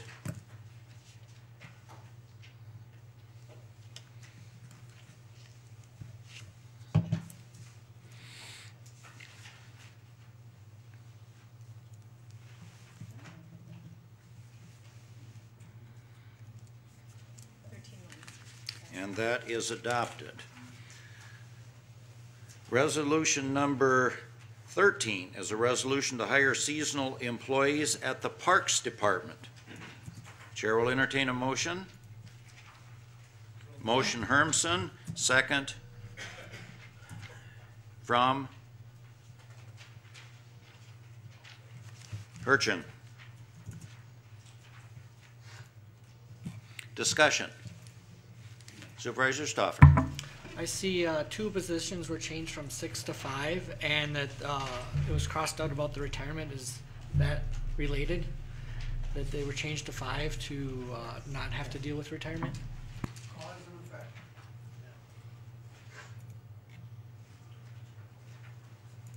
Supervisor Hermson. Thank you, Chair. Could someone specify, I heard after that motion was made to change that number from 6 months to 5 was due to the retirement benefit. And I've heard since then that the retirement benefit kicks in at a much lower level than even the 5 months. And I'm wondering if somebody can answer that for certain, that it was, how many hours were we looking at? I'll call on HR Director Funk to respond to your question, Supervisor Hermson. You're correct in that it's not necessarily connected to 6 months. Wisconsin retirement eligibility is if someone is expected to work a year and up to 600 hours. The only caveat I would add to these parks, if they're seasonal and returning, so that same 6 month or 5 month person returns each year and is working over the 600 hours, Wisconsin retirement could still apply.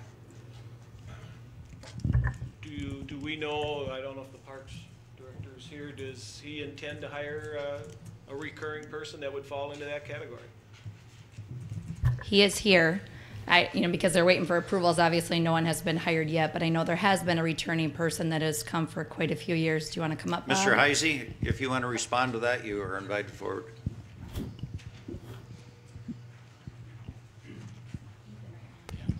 Yeah, Steve, we do plan on hiring this individual coming back. Actually, she's been working for us for 17 years and provides a great service for us, so, yep. Well, the question then becomes that since the concern was, and the reason why we looked, it was lowered for the 5 months was because of the retirement benefit to try to save that cost. I would maybe ask Supervisor Malik at this point was, if now learning this information, does that change your intent of what you had offered in committee?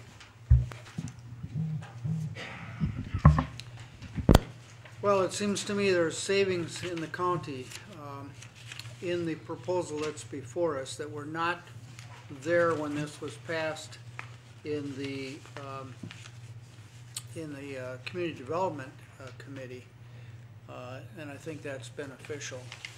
Obviously, it costs less to employ people for 5 months than for 6. I wish that we could have realized the savings from avoiding the retirement contribution that I thought we were achieving in the administration committee when we cut this back, but it sounds like there are good reasons not to.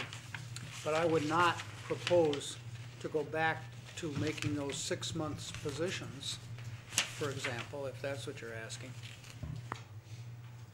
Supervisor Hermsen. Thank you, Board Chair. I know that wasn't my intent of the question. I was trying to give the supervisor an ability if he wanted to shorten that. I wasn't going to lobby and come for the 6 months. I too would like to see if we can save some money out of this, but this was something that was not brought up in committee. I guess we weren't aware of the additional cost or the benefit that would come forward with this, only because we were, again, thinking it was a seasonal, no benefit type of position.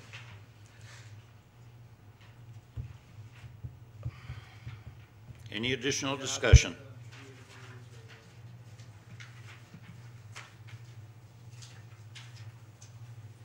Anything more to add to it, Bob? Seeing no additional discussion, we'll proceed to vote on the resolution to hire seasonal employees for the Park Department.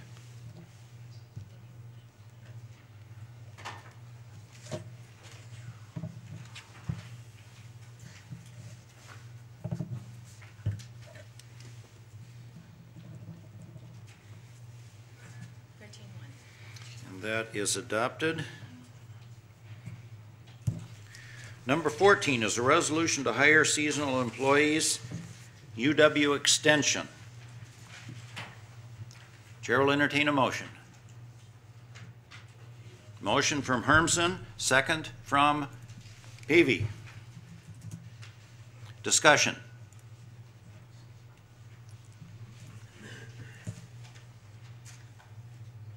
Any discussion? Seeing none, we'll proceed to vote. You're voting on the resolution to hire seasonal employees, UW Extension.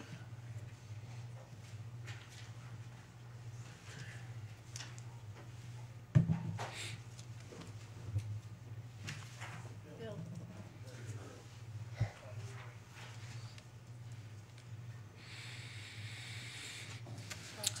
And that is adopted. 15, 16, 17, 18 were previously removed from the agenda. That takes us up to 19.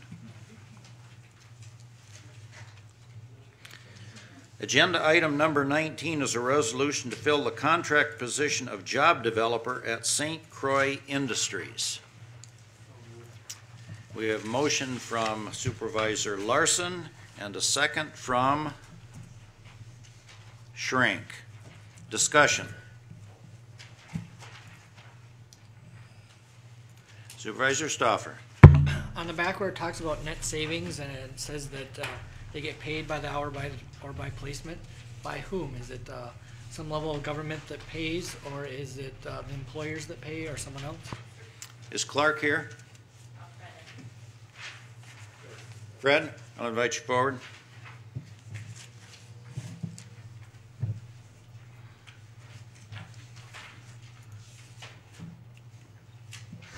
Funding sources will be primarily the Department of Vocational Rehabilitation or Community Health Partnership for this position.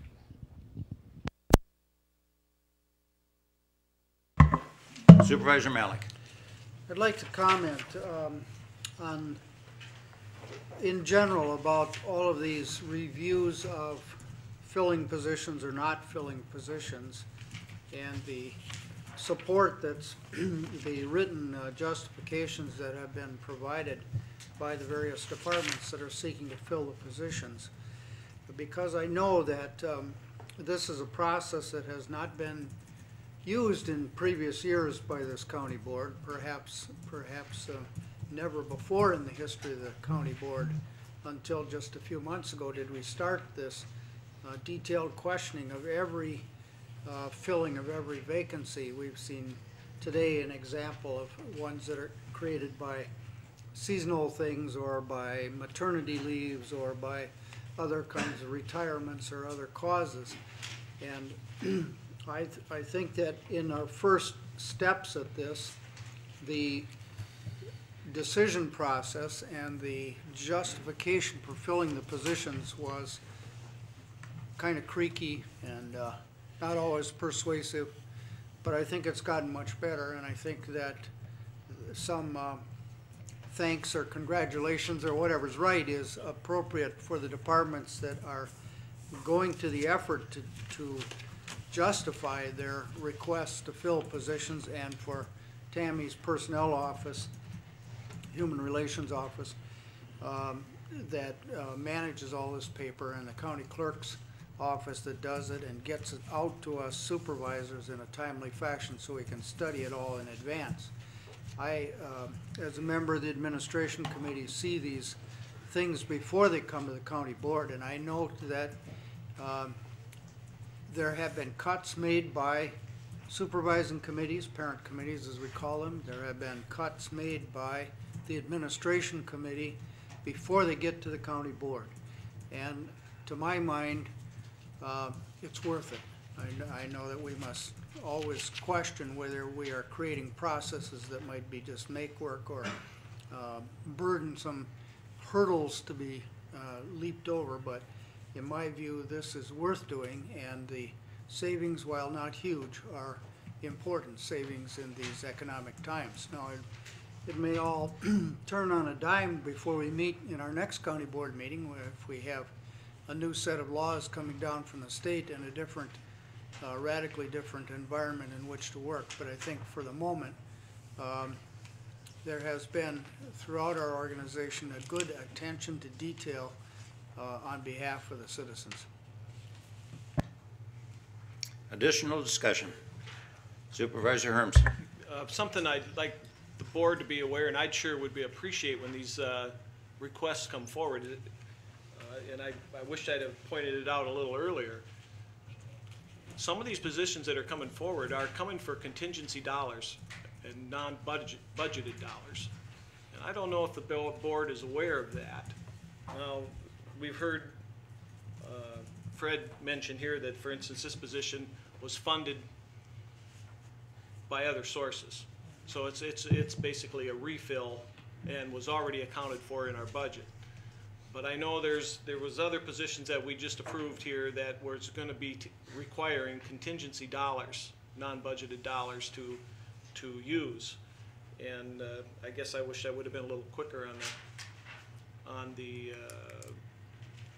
take to remind the board of that we're not, as many times as we hear, well, it's just budgeted dollars. So it's easy to say, well, we already approved it, therefore we can go forward.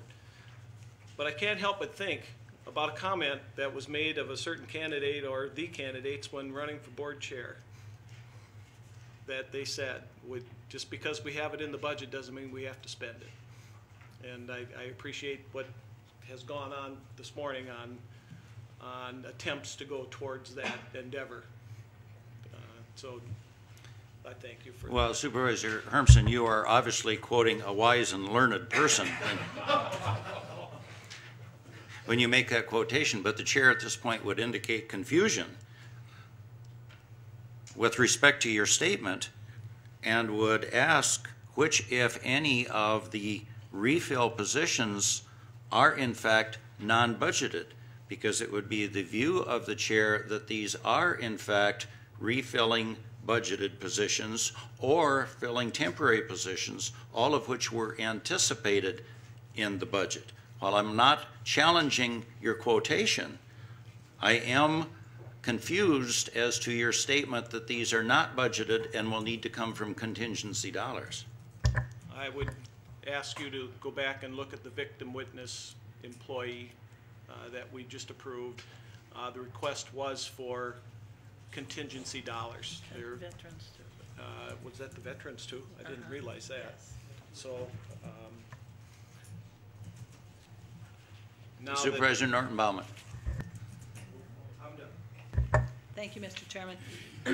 I do believe that the dollars to fund the positions in victim witness and in the Veterans Office will most likely come from contingency.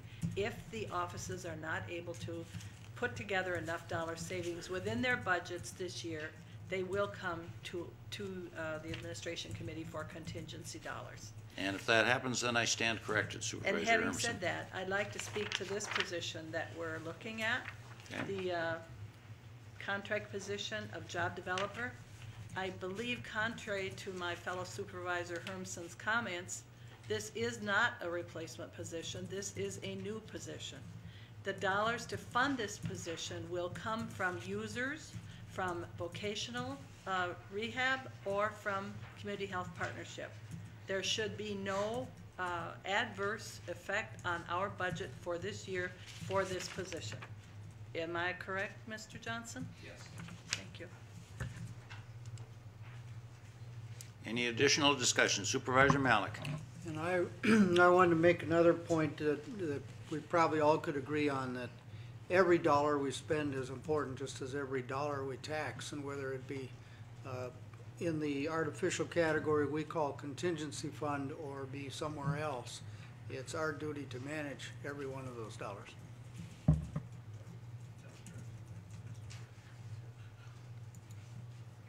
Any additional discussion?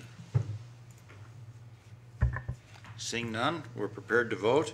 We're voting on the resolution to fill the contract position of job developer at St. Croix Industries. Vote, please.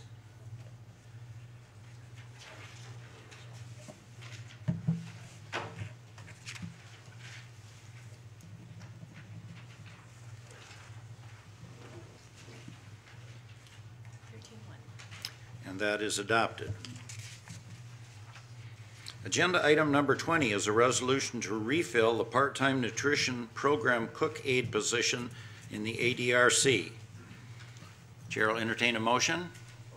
Motion from Larson and second from Schrank. Discussion.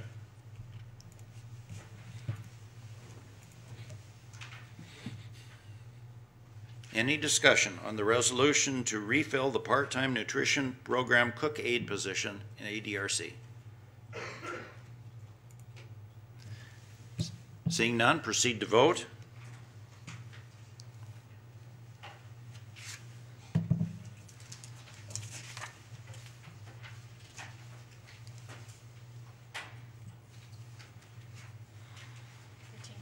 And that is adopted. Agenda item number 21 is a resolution amending the review process for vacant positions for telecommunicator positions in the Emergency Support Services Department. Chair will entertain a motion. Motion Larson, second from Supervisor Rebholz.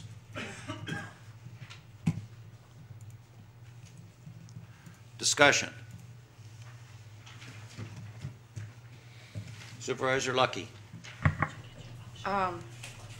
What is the argument for cutting out the county board? It wasn't totally clear to me from reading this resolution. Supervisor Larson, do you want to respond or do you want to turn this over to Casey? Casey, call you forward. Stand there and take the shots.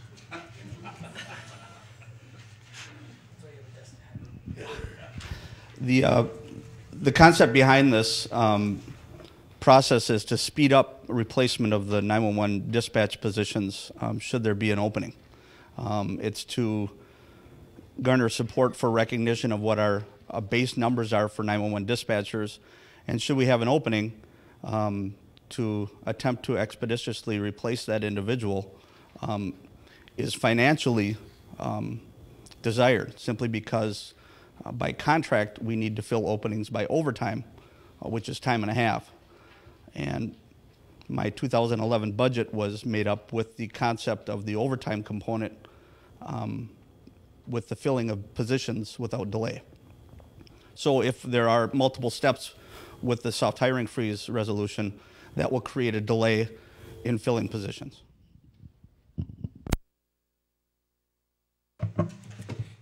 Discussion.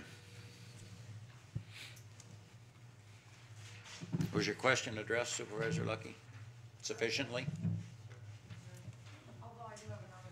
Supervisor Lucky. You handed out some supporting materials, and I was confused. It looks as though there might be a discrepancy in the numbers you give on the 4th page versus your chart in the number of 911 calls. Well, the chart says you had 68,000, but your narrative on page 4 seems to be indicating you had 26,000. And the same way with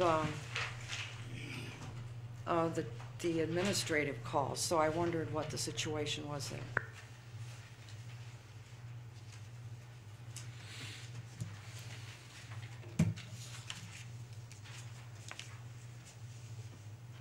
There are times where we receive 911 calls for the same incident. We receive multiple 911 calls.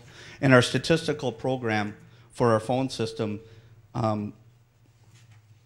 records those on the chart being 68,000. The narrative on page 4 identifies the calls for service related to actual 911 calls. So if a high-profile accident occurs, we may receive a dozen 911 calls. The chart on page 4 represents it as one 911 call for that incident, but the statistics on the chart on the last page show all of those calls because they do need to be answered.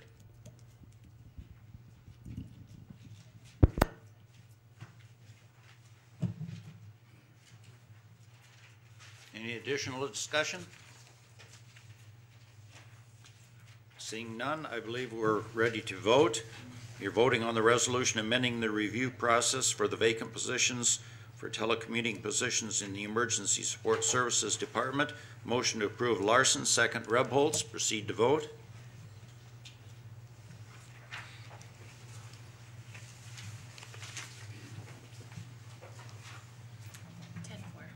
And that is approved.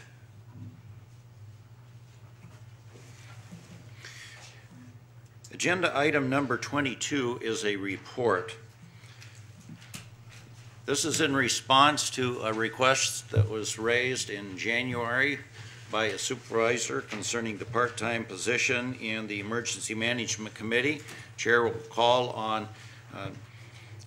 Chair of the Public Protection Committee, Roger Larson. How do you wish to proceed?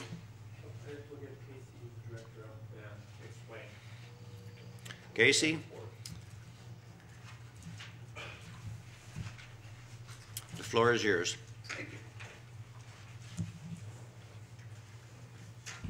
I want to first of all thank you for the opportunity to address this .5 position for emergency management. As part of the restructuring process back in 2009, a group of citizens, emergency service providers, and county representatives got together to discuss the needs of the county as it relates to emergency management. And it was clear at that point from the people who participated that there were a specific number of responsibilities that needed to be addressed from emergency management. So at that point, the working group put together what they thought to be a basis of employees to accomplish those needs. Part of that dealt with the restructuring of the department, which merged emergency communications with emergency management, and it also dealt with my position as a director of both areas. But it also brought forward a coordinator position, which currently Kristen Saylor fills, and this .5 position. It was then budgeted in the 2011 budget, and it passed through the parent committee as well as the administration committee, and the .5 position was then brought up before you at the county board level and removed from the budget.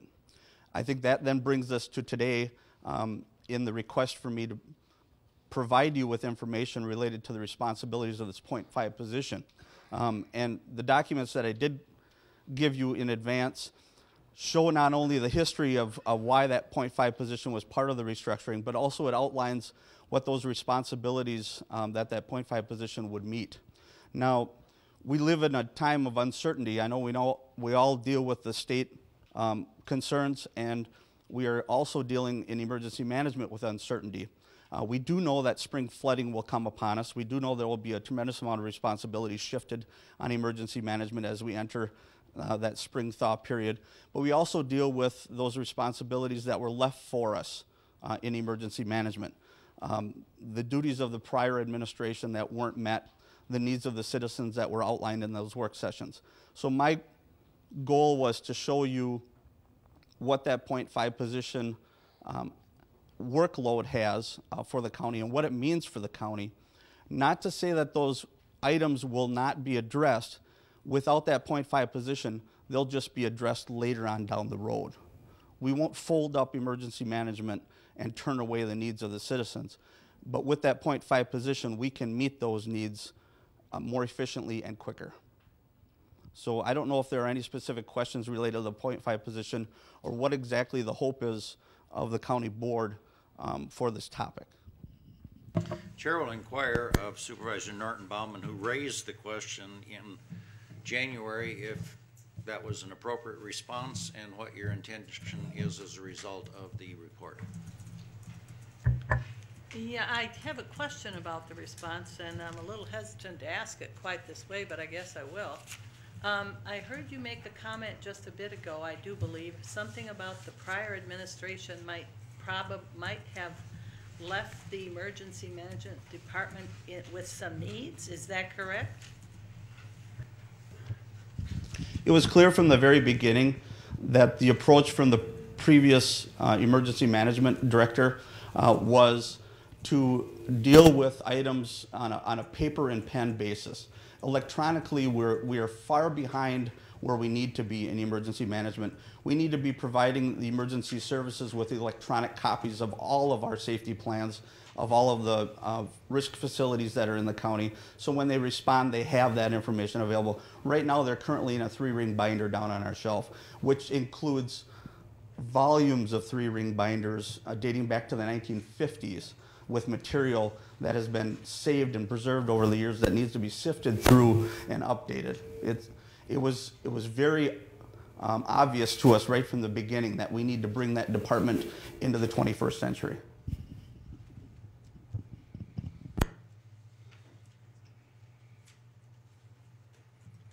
Supervisor Rebholz. One of the problems that we've had here all along is the fact that we had a department that for I don't know how many years has very frankly been ineffective. Not totally, it did its job to a degree.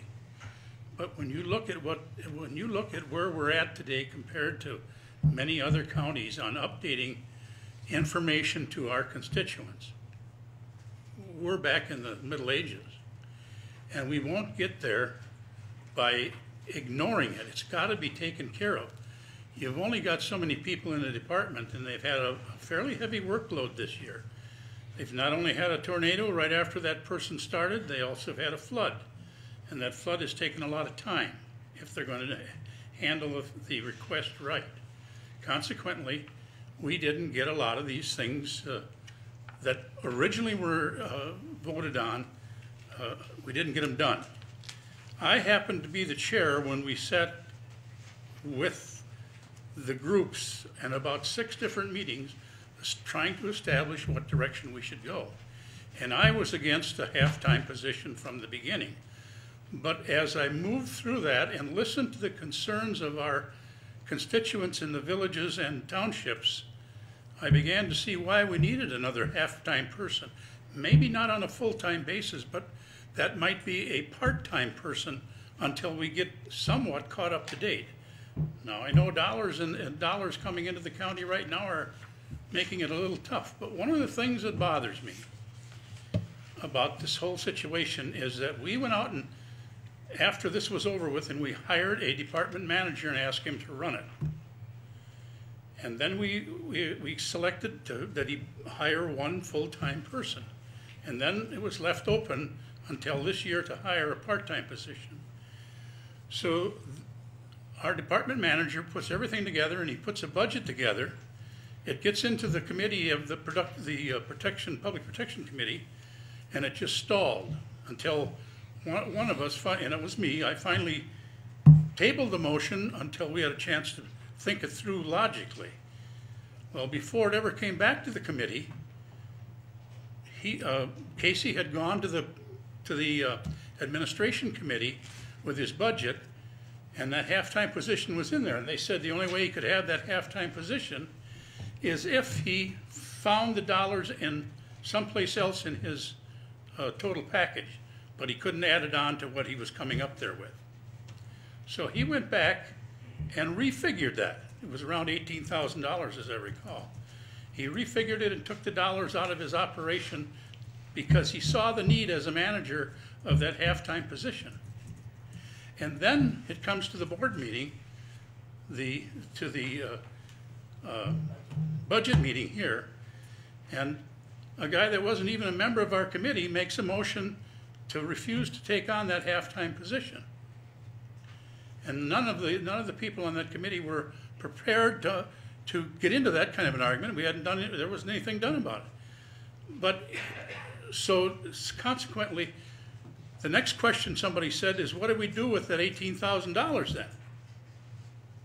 He already took it out of his budget, so they said, put it back in the contingency fund. So he not only doesn't get the person, he also doesn't get the $18,000.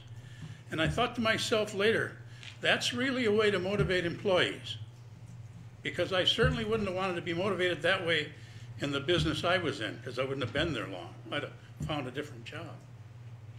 I'm just simply stating some of the facts that I have seen that bother me, because that department needs some additional help now. They aren't going to need it 5 years from now. If you don't have a disaster this year, your people might catch up on some things. But if you have just 1 or 1.5 disasters, you're going to be busy again this year. I just say this position is needed, and we need to let our manager manage that position. When the work is done, you don't have to keep them. I'm not classifying it as a full-time position. Amen. Supervisor Norton Baumann. Thank you. Casey, is there a possibility that this half-time position could be a contract position? I would refer to HR with that question, but from a workload standpoint, most definitely. For me, it may make a difference as far as the candidates that we show interest in applying, but once we select the best candidate from a workload standpoint, it would make no difference to me as a manager whether they're contracted or a part-time employee.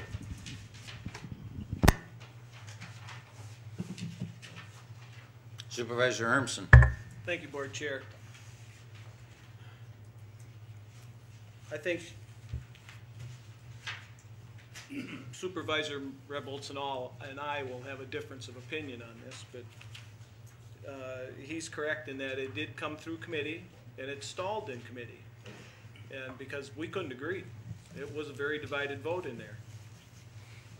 It went on up to administration and subsequently was cut at the annual meeting for this half-time position. And a number of us looked at this and said we didn't believe it was really needed. And when I look at the chart, the emergency management chart that everyone got in their handout, if you go to the non-colored version of where it shows the pre-merger and post-merger scenario, that how things went, the part that I keep looking at is the number of people we had in that department. Pre-merger we show as 1.5. We then made a director, and we hired on a coordinator. We added, we got in, we have the emergency management program assistant like we had, but you'll notice, so it went from a 1.5 full-time equivalent down to a 1.8. The part that I guess stands out with me is that we added a director, but all of a sudden that director only has 1/10 of a workload. That's our director. The director position, it appears to me isn't it's as if that's another layer of management that doesn't have to be a part of the workload. And I question that. You know, all of our other department heads are counted as one full-time equivalent towards their department, but this chart would tend to appear to show that it's not. So that's where I look at this and I say, really, if we were just to take the emergency management director and have him at halftime for emergency management and halftime for emergency communications, we are at the 2.3 as requested. So there's my position as to why I feel we don't need that halftime position. We just need to start making effective use of the people that we got. And that's where I'm at with it. Supervisor Schrank. Casey, the money that was put aside that went to the contingency fund, the $18,000, is that still in the contingency fund for the position? I believe that question is best answered by our finance director. I have no idea where that went or who has had access to it, if anyone. I'm assuming it was still in the contingency fund, but I'm not privy to any allocation of funds out of contingency that aren't related to my department. Supervisor Schrank. And another question I have is, if we had a disaster in St. Croix County, which is probably going to be very evident this spring with the flood, how are we going to take care of all the information that's going to come in? Are we going to have to hire a part-time person to take care of that information? That's a very good question, and it's a question that back in October of last year we attempted to address. In all reality, this 0.5 position will not help us with the flood. If this were approved and supported, we would need to bring someone on, and the timing of that currently is nowhere near where we are going to be dealing in 3 weeks with this flood. So what this 0.5 position does is it addresses the needs that were outlined in the work session, the outreach, the training, the updates of our current plans, all those items that would have to be tabled until we go through this flooding stage. And if there are any spring or summer storms, we pass through those. Just like we are now still dealing with the flood of August and the $350,000 that through our efforts were brought to the citizens of Woodville and Baldwin. We're still dealing with that process now, and we'll still be dealing with the flood months into the summer and into the fall. This 0.5 position is for administrative work, things that needed to be done as they were identified by the work group. Supervisor Sather. Well, I've just got one simple observation, and that the pre-merger you had 1.5, and then with your calculations you got 1.8, which means it's an increase in your staffing. The need, and I don't see where additional, in this day and age, in our economic times, adding staff is not going to be a real high priority. And I've heard a report that you have some knowledgeable volunteers that you're turning away. Why don't you put those volunteers to doing some of this paperwork?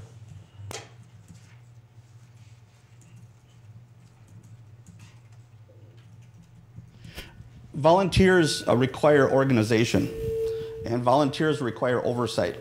Volunteers also bring to the county a tremendous amount of liability. The decisions that are made through emergency management are decisions that affect the citizens. So we need to implement a volunteer program before we bring volunteers in. And that's just a liability standpoint and organizational standpoint. We don't have the personnel to oversee volunteers.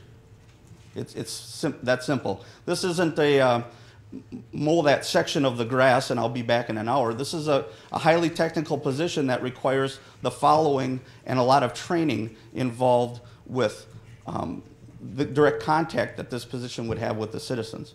So it's simply an oversight. We don't have the ability to oversee a volunteer group. Supervisor Schrank. Mr. Chairman, I'd like to make a motion at this time that we do appoint or go to the hiring procedure for the .5 time position for the emergency management. Supervisor Schrank, I'm going to need to rule that motion out of order simply because it is not, we do not have an action item agended. I will take that as an advisory request to have that on the county board agenda at the next meeting for consideration as an action item. Supervisor Hermsen. Board Chair, could point of clarity or information help me understand though?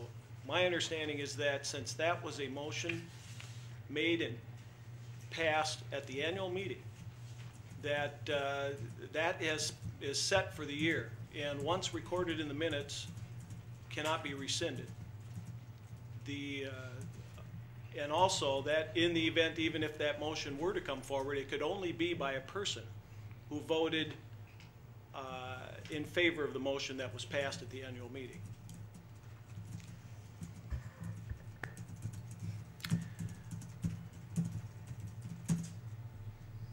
I do not know how to respond to that immediately.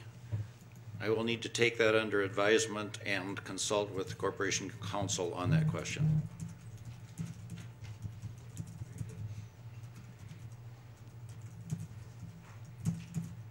But I can tell you that the motion, the well-intended motion, would not be a permitted motion for this body to consider today.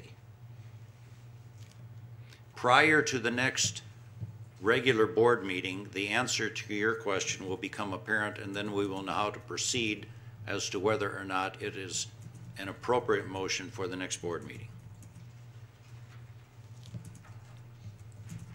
Any additional conversation, questions? Has the report been adequate for the purposes of your inquiry in January, Supervisor Norton Baumann?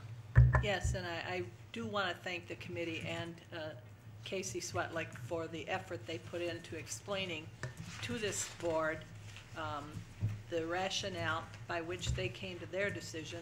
And I know it took a lot of work, and I truly appreciate the work you put into it. Yes, thank you very much, Casey. That concludes that report. We have one remaining agenda item. That is agenda item number 23, which is a resolution approving receipt of the established rate of compensation for the Sheriff's Department. Chair needs to indicate that we are unable to consider this resolution under the bylaws of the board because it was not distributed with 5 days of notice to the board. However, should the board vote to suspend the rules of the board, we could proceed with consideration. If we suspend the rules, it will require a 2/3 vote to do that. Chair inquires if there is a motion to suspend the rules so that we can consider resolution number 23. Motion from Larson, second from Seacard, to suspend the rules, which will permit us to consider resolution number 23. We'll proceed to vote, and this is a vote to suspend the rules. This is not a vote on the resolution. This will require a 2/3 vote, so I believe my math would indicate that it will take 10 affirmative votes to suspend the rules. Ready? Proceed to vote. Before, excuse me, have I got it in time? The justification for suspending the rules is that immediate action needs to be taken today that could not be taken at the next board meeting. That is correct. As I understand it, these payments are to be retroactive. Already some time has passed. And so I'm wondering why it has to be done today instead of next month, if the committee knows. I'm inclined to think, Supervisor Malik, that the point you raise is more germane to the resolution than it is the suspension. So I'm perhaps taking a bit of a stretch and indicating that if we suspend the rules, you can raise your point with respect to consideration of the resolution. Or am I incorrect in interpreting what you're asking? Because a motion to table would be in order subsequent, assuming that this suspension of the rules passes. If others agree with me that it could be put off for another month.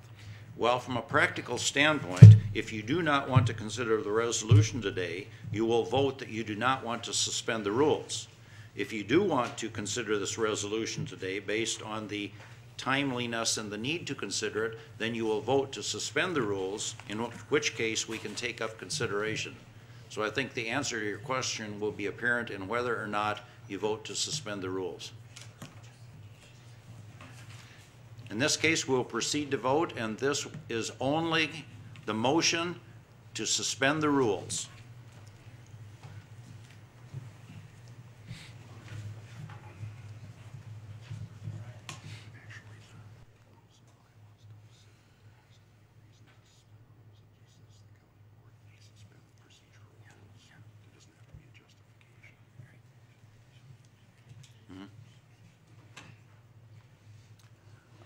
The rules are suspended. It does take 8, and we do have 8. Didn't you say it takes 2/3? Oh, excuse me. I am in error. It takes 2/3. Yes, it takes 2/3 to suspend the rules. The rules are not suspended, in which case we are unable to consider this resolution today. I think you told us earlier the 2/3 number of 14 is 10. Right, right. Right, it is not a majority, it is 2/3, which would be 10. You are absolutely correct.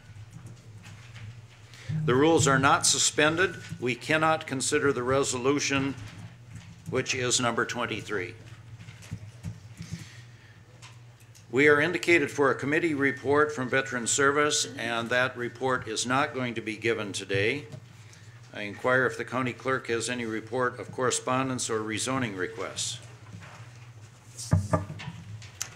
I have no rezoning hearings scheduled for the Community Development Committee. I have a couple of thank you notes from, one from the Jean Ritz family. Thank you so much for the beautiful arrangement you sent. And then a note from Carol Cranmer, Bill Cranmer's wife. She writes, "The plant you sent to Bill is truly imposing. I put it in my entryway across from Bill's ashes. Before he died, Bill told me that he would, if he could have, he would have run for another term on the county board and loved working with everyone so much." Carol Cranmer. Another announcement just to bring to your attention, a Gateway Corridor public hearing is, or I'm sorry, open house is scheduled tomorrow here at the Government Center from 5 to 7 in the community room with regard to the Gateway Corridor.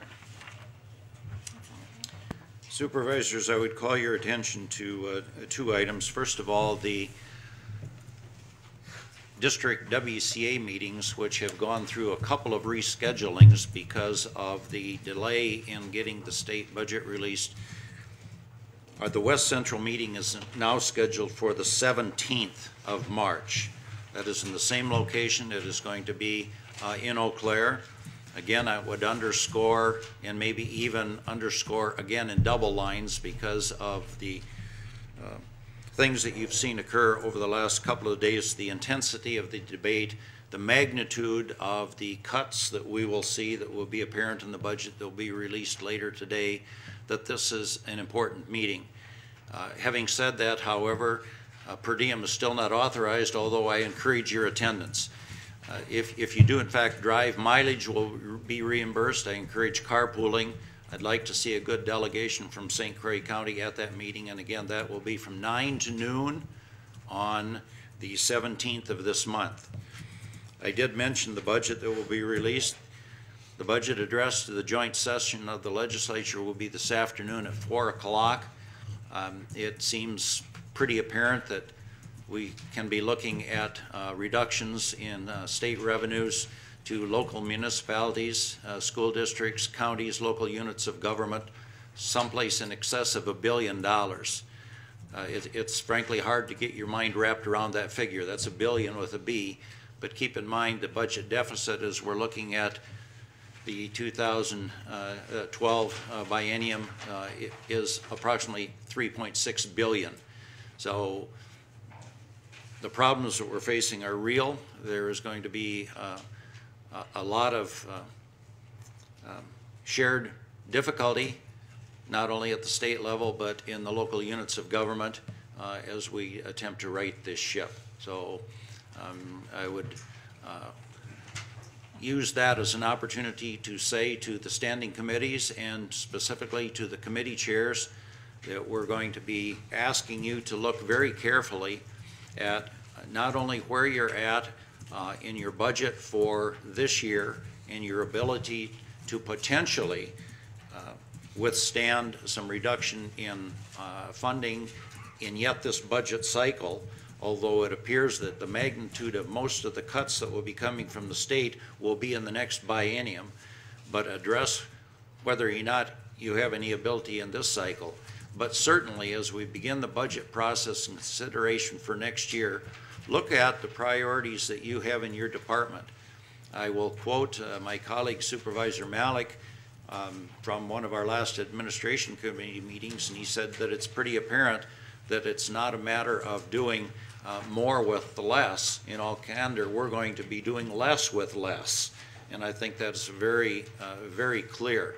So I would urge you, and I believe Administration Chair Supervisor Norton Baumann would concur in this, we are urging you to look at your departmental priorities and determine those areas that we may well be doing or may well be funding now, that in the event that we are unable, and from a practical matter we probably will be unable to do all of the things that we're doing now, what are those things in your area of oversight that could potentially be eliminated or significantly contracted?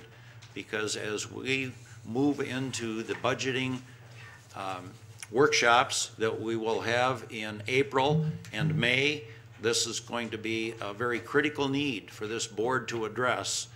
As we look at 2012, what are the things that are likely things that we just are not going to be able to do because there is not money? So begin that process, talk to your committees, talk to your department heads, make some lists, make some determinations, prioritize those areas. This is going to be a real serious effort as we begin to analyze the details that will be apparent later on today and then how they impact our county. And with that, we have completed our agenda. Thank you very much for your patience and your consideration, and we're adjourned.